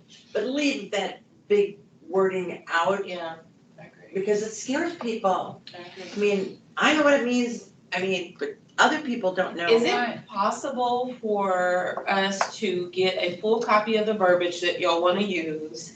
And then maybe, especially the public members, we can look at that plus the handbook and as consumers, give y'all feedback specifically, maybe type up something, send it to Kat or. Yeah, because I'm concerned that our bias If in, we would say- in the lingo Yeah, of the we would industry is, Yeah, isn't gonna be the It's same not as gonna be the y'all's, same. right? Because y'all are gonna read it differently. right, and then not necessarily take all of our suggestions, but that would maybe give an idea of how the consumer's seeing it, maybe. You know, We as have to put the simple word in as, our this is page. what will be happening. Yeah. One, we'll review your complaint. Two, we will investigate. Yeah. Our agency will investigate. This is why we investigate, because we're looking at, did they commit some act that would take their license or other disciplinary? That's simple. And I don't know if this has ever been brought up or thought of, but even just a little flow chart. Because pictures for some people Absolutely. are so Some are much easier than. so good at That's flow charts. Okay, Absolutely. something like that. Yeah, you just really have to. How do you think is a gentle and diplomatic way to say this is your one shot? Most likely, we will not contact you again. Most likely, we're not following up. Like, how do we say that in a way that's There not will be no dismissive further contact until this is. until the investigation is You will complete. be made notified of what the results Yeah, are, and something then you said big earlier. letters That at would the be- end. And then Please there's put all the information Yeah. you want us to know Yeah. in this complaint. It's gotta be that. Right. And I think Lisa's perspective is awesome because she has the legal side of things, Right. but also as a consumer. So that perspective is really good. Would it be answered the inappropriate phone to say consumer. this is your only opportunity to submit information to But Yes, us? is you it, can do they say have the that. right to appeal? They don't? There you go. No, That's it. absolutely, you could say that. There will be no other, There will be no other opportunity opportunity. to submit further information. Once they do this, they don't have any That's other a opportunity. great point. They can give us as much, Speak as now, much forever hold you. information. Exactly. As long as. I know what that Because I means. do feel like a lot of these comments are like, wait, you didn't follow up and I could have given you I these know that. photos. And they think they have a chance to do that later. I think it's the beginning of a They process. think that maybe this is the start of it. Yes, And yes. then when you're Yeah. investigating, you're gonna contact them, give me all your stuff. Give me all the things that, Fly to Austin. what happened to the, yeah, fly to Austin. Yeah, fly to everywhere where you're going and actually do the appraisal again or something. Well, if they've And ever this been might involved be- in a lawsuit, that's That's really what happened, we're not, True. yeah, and we're This not. must be So from yeah, on the when front we end were of about it, to make an outline. just spell it out, say, hey, There was- give us yeah. everything now. last Because this is- opportunity. And whatever But it you has give us, this- that's it's what like we're gonna this, what invest. we don't know. It's almost like Reasons they're your seeing this as a civil case. Right. And I think instead of, that's how they feel when they file. Instead of a regulatory decision. Sure, they You know, have that's some, the that's a difference. good Are all other- That's a are great. all other complaint portals like that, where people think that it's, So that it's so a I was, civil case? I don't know. followed this podcast on this trial in South Carolina, and the guy was saying, a lawyer got on and he said, we filed a complaint with the state bar. And people kept saying, you know, what happened with the complaint you filed on the attorney? And he said, we might never know what happens, but he had to go through and explain, like, something could be happening, they could have already dismissed it and we might not know. There could be private, discipline. The only way we would ever know is if there's public discipline. Even, they thought that they would also be part of the process. Interesting. We filed tons of ethics complaints with the Secretary of State. And who knows what Who happened to knows? it, right? Yeah. That was But, gonna work. but I think if we can manage that expectation, like you might not ever, I think also saying sometimes there is discipline that is not public discipline. Our role is to investigate, Because I think, and pass through. wait, so what happens when, okay, because if we say we dismissed it, there could be been dismissal with education, but in their mind, they're like, you just You dismissed just it. said, that's it, it's But- gone.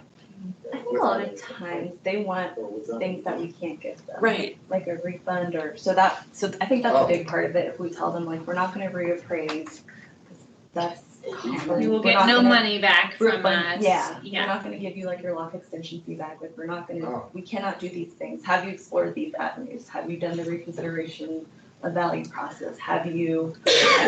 If you wanna do Because that's those through- things, but that's contact your through personal their- attorney. The lender. Right. That would be through the Or lender. you're your lender. Yeah, Which and that's because a- that's the other thing is that they're not a user of the appraisal. That's first and That's foremost, 9 times out of 10, they're not a user, they're just the The one small- that, yeah.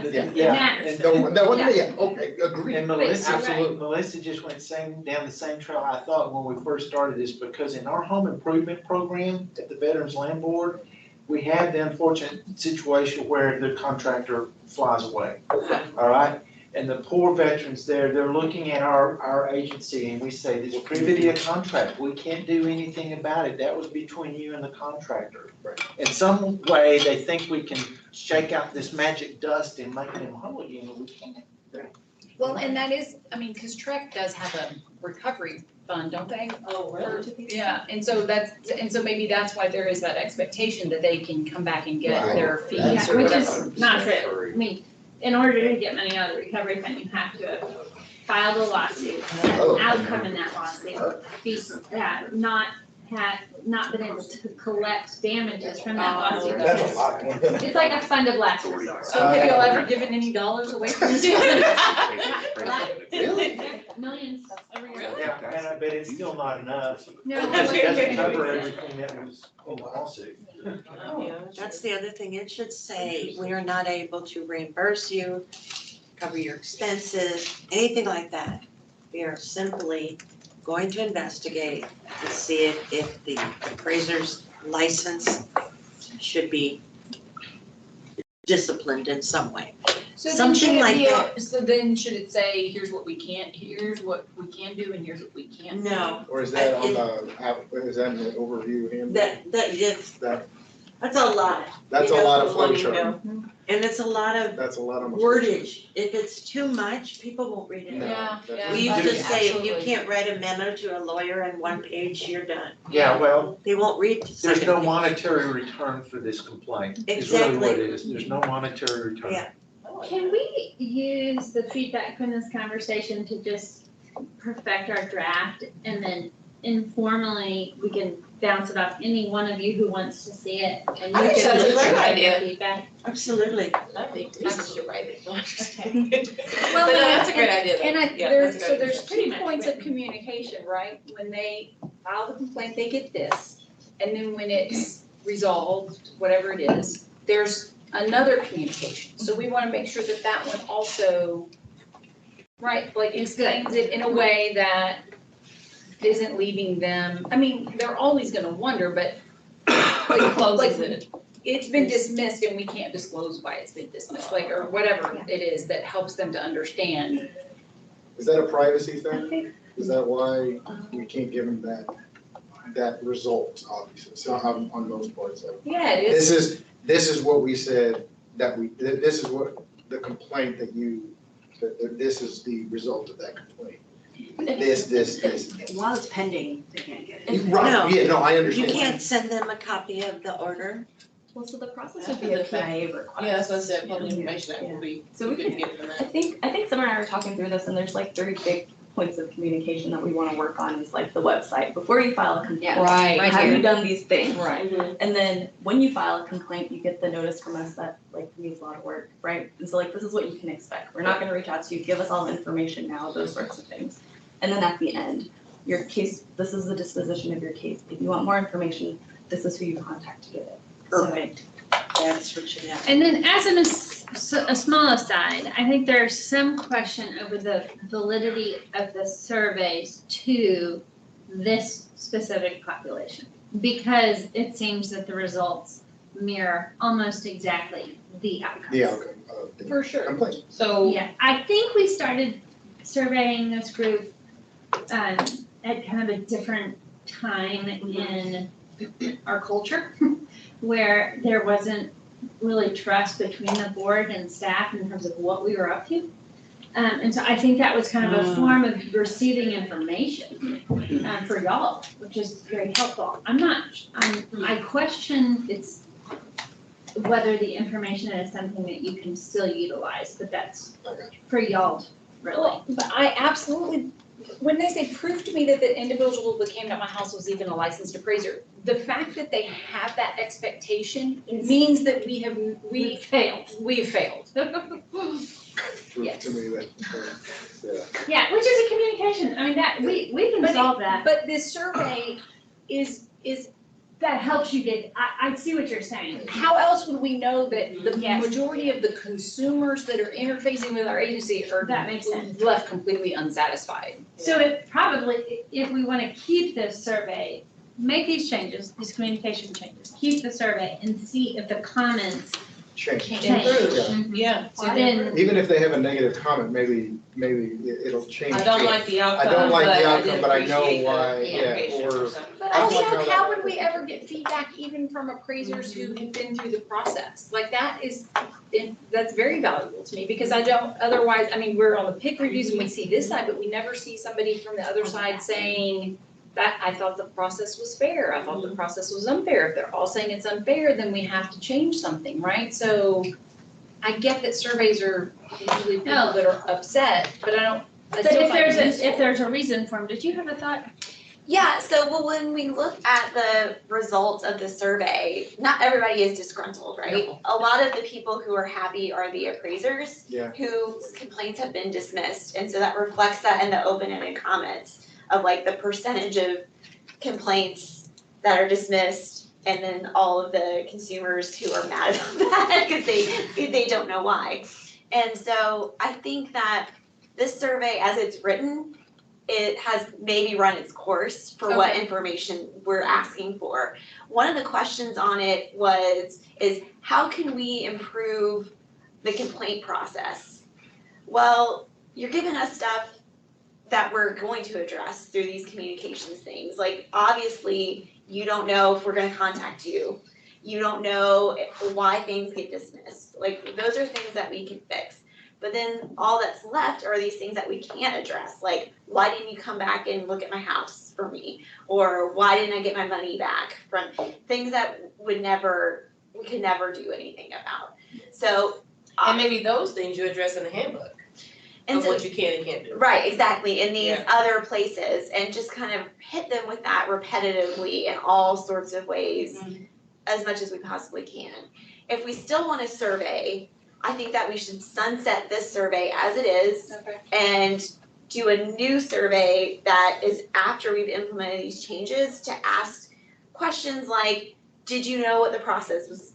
Like, did you get the information about the process or things, something better than that, but something that speaks to the changes that we've made so that we can determine like, okay, well, if you didn't even read any of the stuff we gave you and you're mad because we didn't give you a refund. Did you use the website? Was the we can't website make clear? people understand and read the Oh, no, you things can't. that we send them. And so that gives us better indication, I think, of, is this something that we can address? Or is this somebody who is just hitting them at a bad time? Yeah. Complaints are, it's a contentious process. People, when they're surveyed and they're mad, they're gonna say that. So I think it's also kind of a weird audience to survey in this moment where they've just been told their complaints dismissed.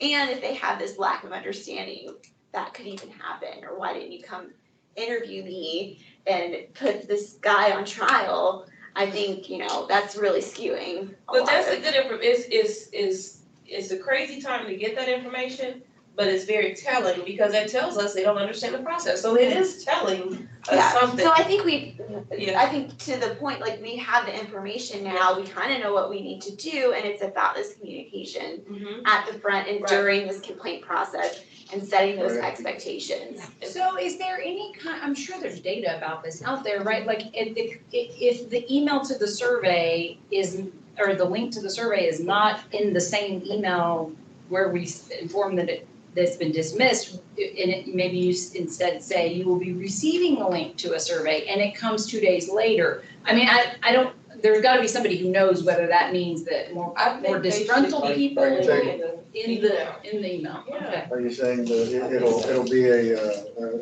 Skewed. yeah. Yeah, and skewed some of instead? it will be skewed, but if we are improving, I think that will show also.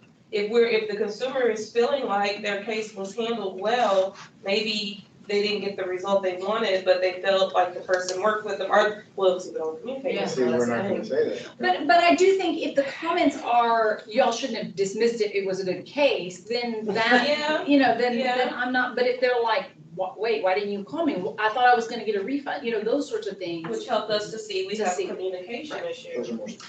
Which is why I think in this time period of receiving these, like, we have the data now. So we need to use what we found, which is the communication issue, and address it. Yeah. And do that, and then reassess how we wanna see how that hits.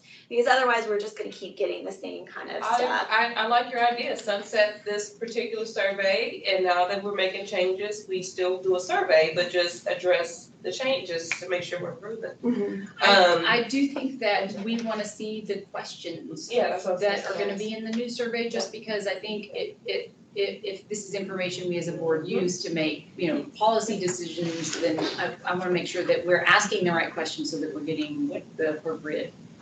I would say the current survey questions, the proposed new survey questions, as a board, we need to see. And then the flushed out email that y'all had in mind for the proposed revisions.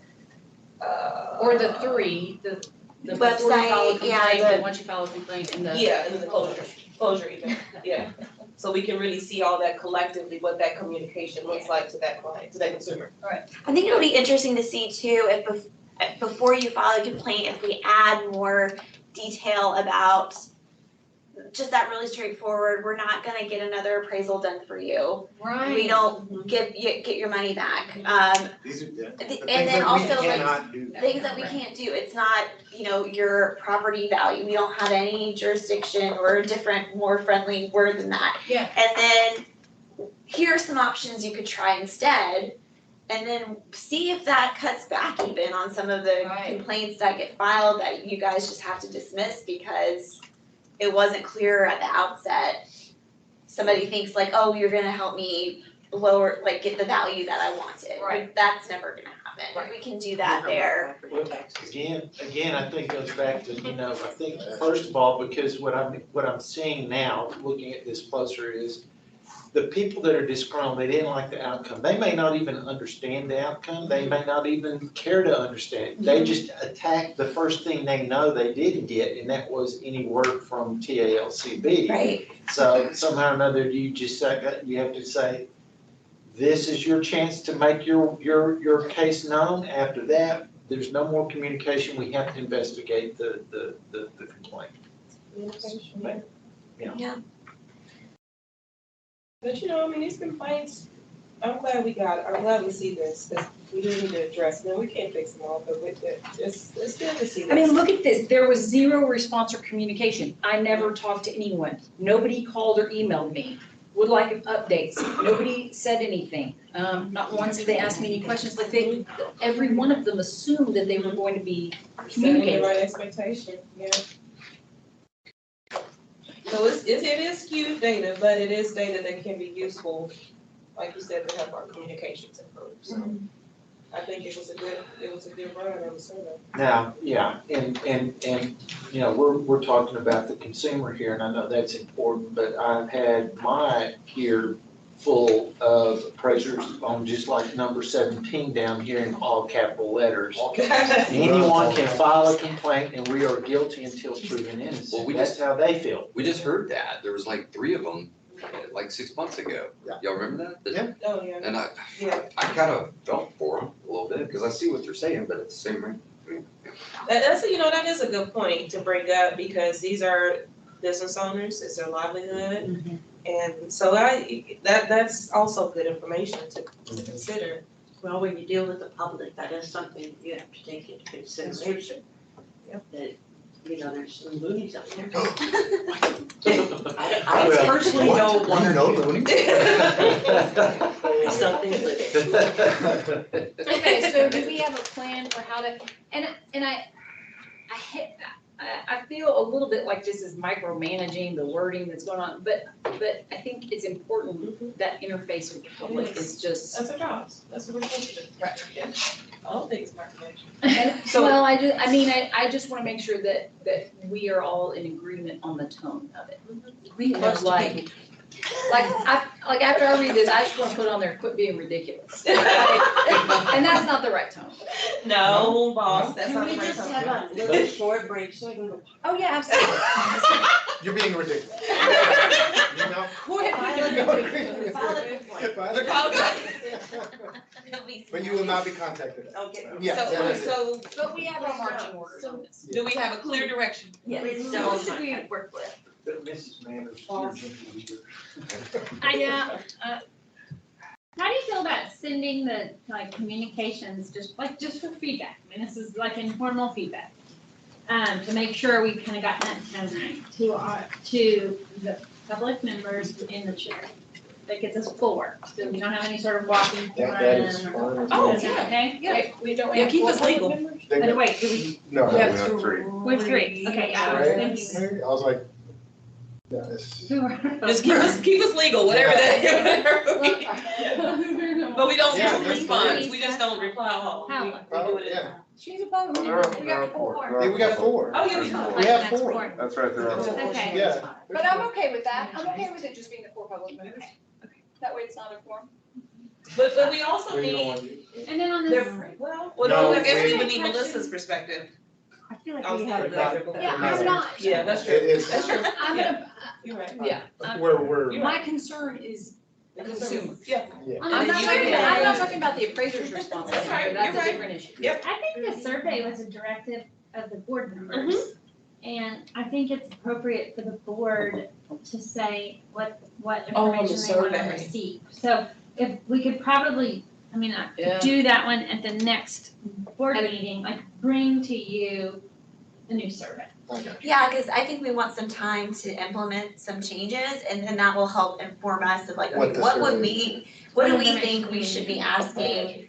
And then send it to you guys so you can look and say, okay, I like these, but I want to. Is the survey the same for everybody? No. Everybody has a, wait, like, Wait, the for the complainants respondents get and, one, And then respondents get get a one. different, Mm-hmm. a different worded survey. so we're looking at only the complaints Right. right now. And you would wanna be on that to give feedback on what questions you want. But I'm thinking, could that be at the education and licensing committee? We can't, yeah, I mean, that's you. Because I feel like if it was on the respondent side, then we would put that with But it's still enforcement. enforcement. It's still enforcement, It's so still It is a enforcement. complaint. It's Because enforcement it's a complaint. That's true, and enforcement is probably gonna be the one who would utilize the data, right? I mean, Chance does it now. Yeah. And he did that really as chair of the enforcement committee, I think. Can y'all send it and then we just don't reply all and we just give feedback, was that? No, So I can't think do that that. the three I think I places missed a of part of it. communication, that wording should go to the four, public members. And then the survey questions should go to the enforcement committee. Okay. Does that make sense? Yeah, and we can do kind of a presentation of them on what communications we've I think- implemented. That's It goes to the committee, I mean, I think if there's an opportunity at the full board to report on the committee, talking about the survey. Yeah, where we're at. So what we doing? I'm That- sorry. And So the physical, public members are getting you the know what, The three three communications. communications and then you, you feel like The they're. enforcement The committee enforcement gets the committee survey. gets the survey. okay, gotcha. The survey. 90. And then we will all report back at the board. Last this Okay, Okay, that sounds good. I'm gonna. Yeah. 10 minutes, we'll take a 10-minute break. And then what else do we have here? So much. No, we only have one other thing. What are you talking? We really only have one other Really thing. quick, yeah.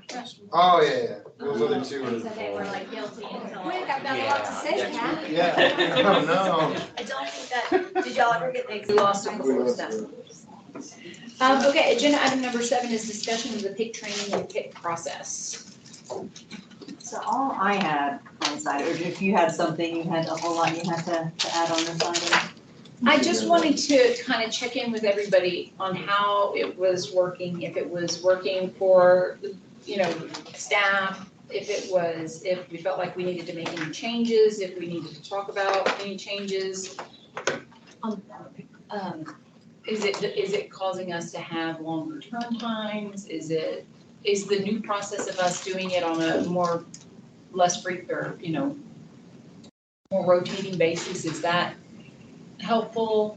I think we're still doing it quarterly. Are we doing? Mhm. Yeah, I believe so. yeah. I wonder why I hadn't seen them in a while. If she said. I just got it's her, finished. Yeah, just go ahead. Give it to her. No, that's, yeah. Turnaround times are good, actually, so 15 days for y'all, which is great. That's because I haven't done one in a while.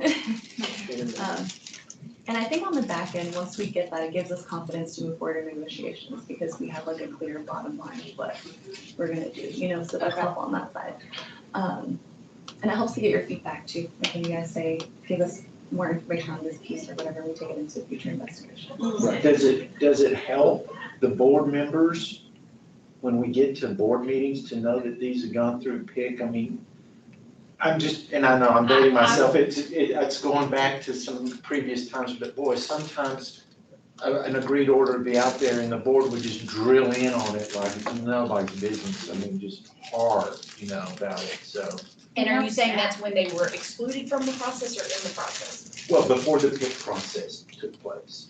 Okay. So in So other while- words, has the PIC process allowed the board to have more confidence when the agreed orders come to the board on the day of the meeting? Yes, I and think so, and I would agree, but I will say, when I was first appointed, and they would send me the agreed final orders to sign, probably the first 6 I just signed because I was told that's what I had to do. And then at some point I went, I feel like my signing is a judgment on my part. Like, why is it in the statute that I have to sign it? If I literally have no involvement, that it was a disconnect to me. So then they started, I think maybe sending me some portion of it. And then I would try and dig into it as much as I can. Then they were sending me the entire enforcement file.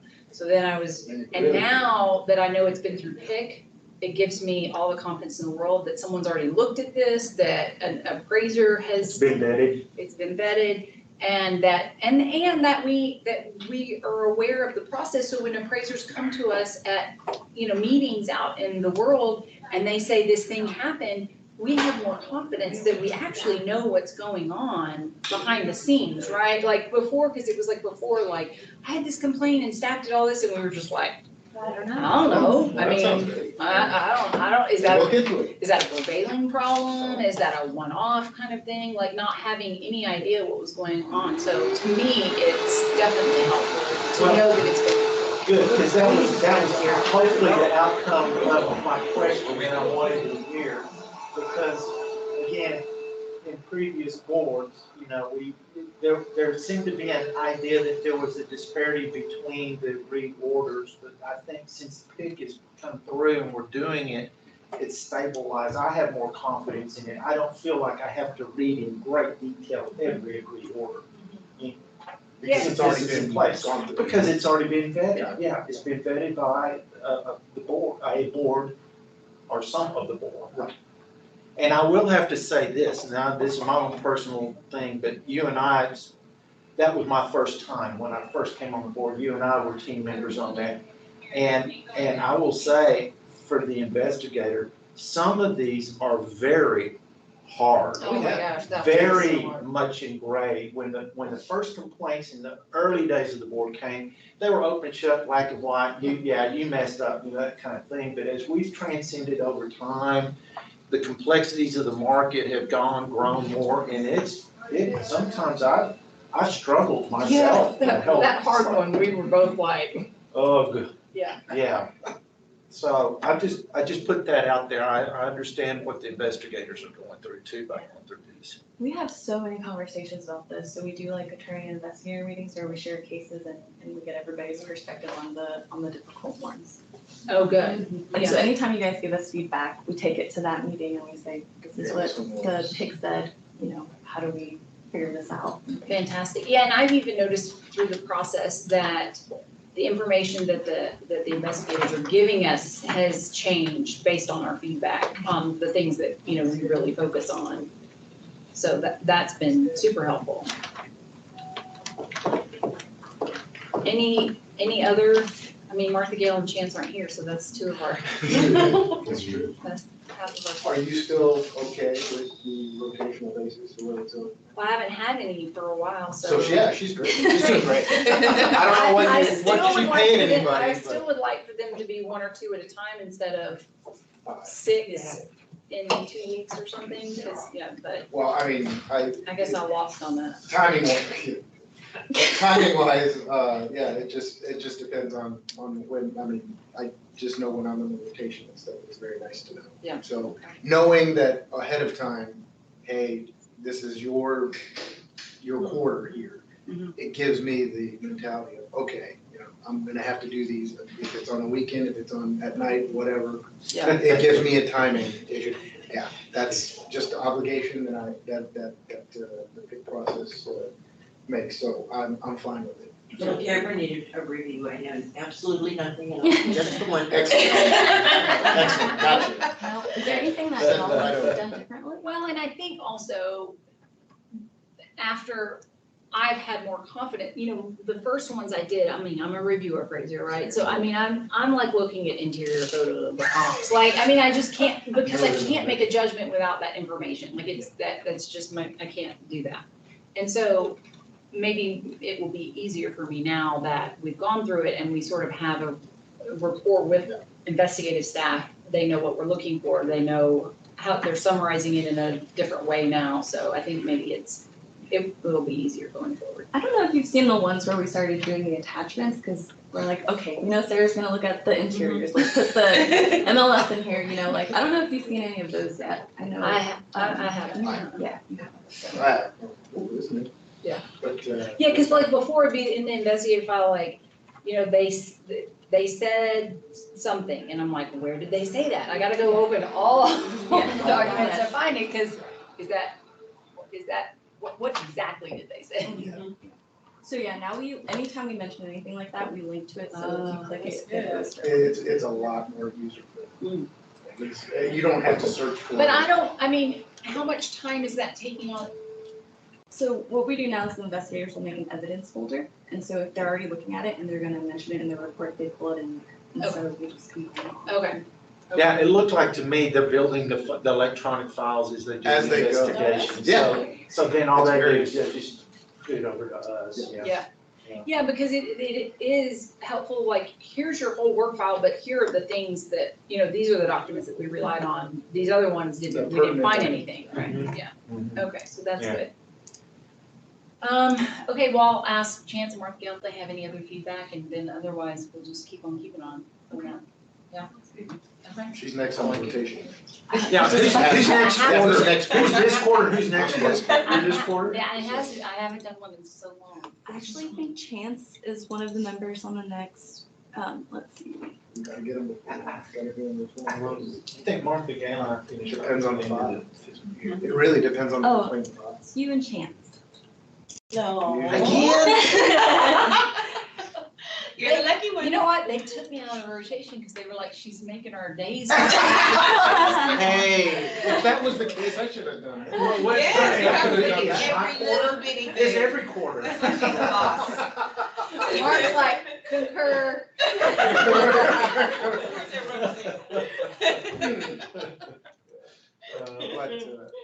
Yeah, so it just depends on the file, how big, sometimes it's an easy complaint, it's. So you just review it and then you. Well, yeah, man, that was the first ones I got, they were.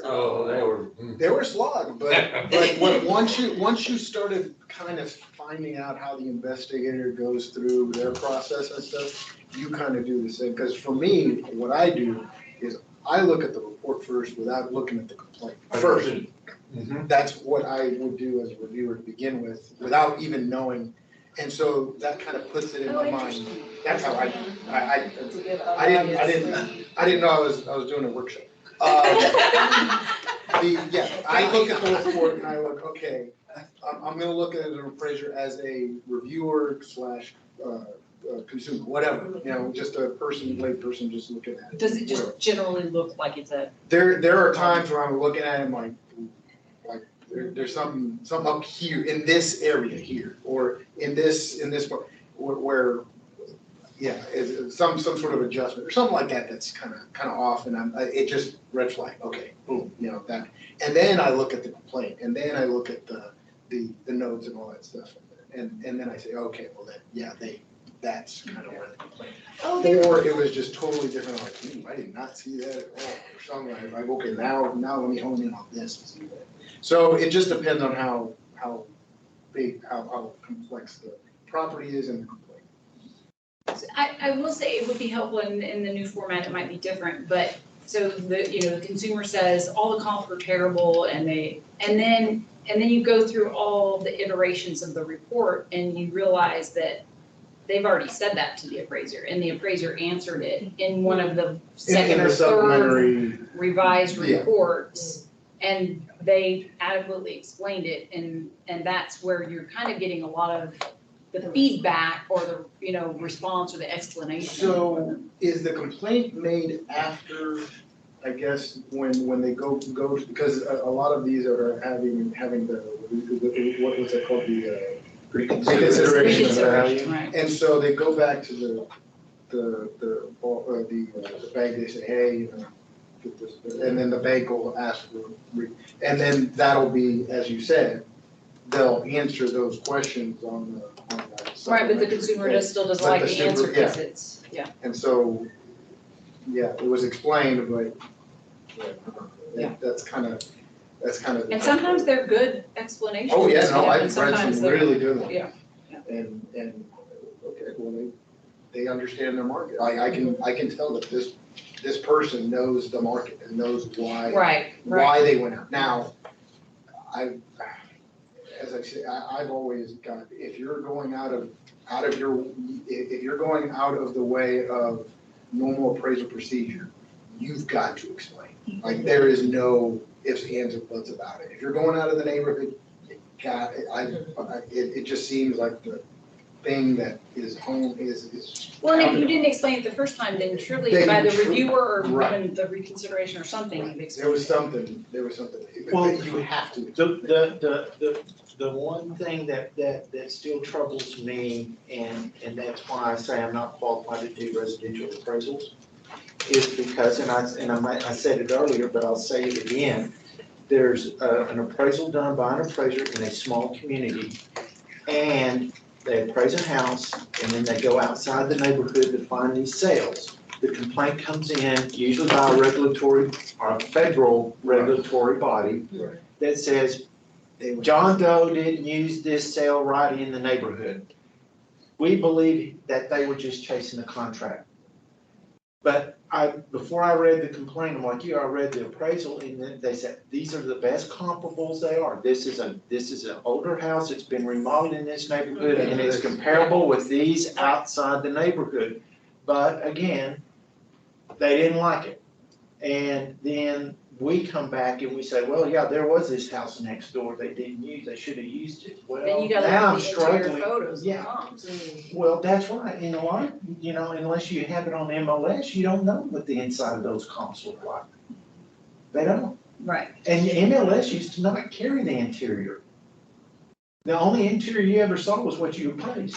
Everything else you saw from the outside. I've seen about 5 residential reports over my career where they include interior photos of the comps in the report.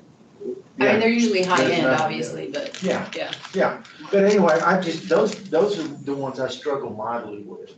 I do. I'm like, because I'm like, that's the subject matter expert right out there. That's why they got hired, to determine that they needed to move out. That's the funny thing. And they didn't hide anything about it. Yeah. They said they went outside to do it, and yet.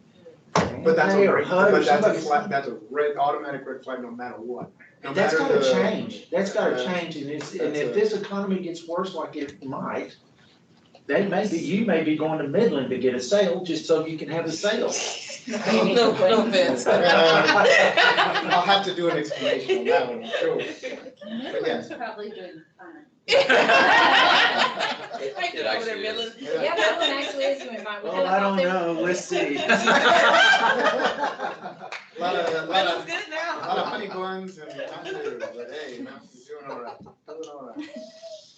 But, yeah, no, They're still building industrial and leasing them. Yeah, They're they doing are. just fine. Okay, do we have anything else? Let's see, agenda number We only have- 8, we don't have. I only had a few things to say on this item, which basically was, if you're on a PIC, make sure you're only talking to the other PIC member on it, which I think that's, goes without saying. The other thing is, all the docs you're getting, like, make sure you're deleting them when you're done. I mean, that's sort of just, you're done with it, it's out, let's get rid of them, don't worry about retaining anything, like, we've got it all. because it's on our internal, yeah, you guys have, it, so there's no need to. The hard thing about it is that if, like, we're the official record keeper of what we need, but then we also purge when it's time to purge. And so by y'all kind of not keeping them, we don't have to worry about records management with y'all. Yes, Yeah, destruction. just, yeah. Is that fair? So as soon as we send the signed whatever, that's it. At that point, we can delete it. And delete it off your computer if you download it. The link will take care of the link. Sure. What about, public information, they would never be able to? Well, we've got. Oh, you've But got if it, it's that's there, right, yeah, that's right, that's right. if it's good, Yeah. I'm sure. We don't- So that's just sort We of don't want housekeeping, any of that. best practice. And Yeah, like emails too, so if you email me with a question, you should delete it when you're done with the case, because we'll have it. Okay. And we'll Yeah, purge when that it needs makes to be sense. purged and we'll keep When it it. needs, okay, right, okay. maybe. Maybe on the email, have a reminder at the bottom or something, just so that everybody is doing that, Yeah. so that we remember, yeah. That works. Because I need a system. Okay, That's why you're. You can really, honestly, delete anything you get from us after a period of time, and that's kind of public information. Our Okay. emails are, a lot of it is like transitory in nature. You just need it for the amount of time you need it, and when you're finished with it, you're done. But because of the Public Information Act, if you have emails that are responsive to a request we receive, then we have to go get them from you, and we keep the official records. So we can be responsive to those things, but by y'all not having responsive records, it just keeps you out of the fold. oh, gotcha, okay. But if you have something, it becomes a governmental document that is responsive to a request that then we need to include. Like if it exists, we need to give it.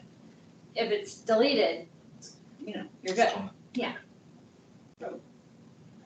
Okay. Over everything. Which is counterintuitive because it's You not know. personal life. I use it as a file system. Yeah, right. And then I panic if I can't find it. But I reference old emails all the time. You're gonna be on the Public Information Act request. All the time. That also goes for written documents too, though, right? I mean, That's this everything. is Are there considered written written, documents? these are considered written. Oh, we I mean, like notes we take and I mean, those are all this. transitory Oh, also, those okay. are kind of. We assume you. I Yeah, purge good luck theirs as well. interpreting mine notes. Aren't you just guys?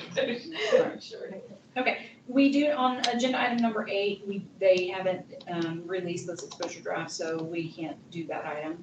Number 9 is request for potential future workshop agenda items. So I just, how often do we do workshops? Is it? You can have them whenever, we typically just have a November one at the least, and that's within, I think the board policy dictates that, there's that one. So let's put Robert's rules again in 2 years, and then at that time, if we feel like it's unnecessary, then we can push it, but let's just keep it kind of on a, I actually think Dion might keep a list too. She does. Anything else that, when you talk about future workshop? Exposure drafts there, I mean, actually, that, well, that next year we'll have more Next year's work, equipment, so we'll have to look at those somewhere else. So do we delete this? We'll take the tablet back, yeah, it's quite, I mean, after this, Don't worry about that. yeah. I do like the tab, and I like the bigger ones, obviously, too. Yeah. Well, that saves me a lot of trouble bringing my computer all the way from. I think you could just leave them here and we'll, recharge them. I think they've all got the same materials and everything on them for tomorrow, Yeah, so you you're can't good to have go. I can't have this. Just leave them right there. Okay. Snack. Okay, no other future workshop items, we'll make a list next year. Ignore the websites I visited. Anything, future workshop dates next November, we'll figure it out. Okay, that's it, everybody, we'll see y'all tomorrow, tomorrow morning, it is 4:28 and this meeting is adjourned. Thanks, y'all. Thanks. This is gonna, are we to keep these? No, she just said just leave them here. Leave 'em. Yeah.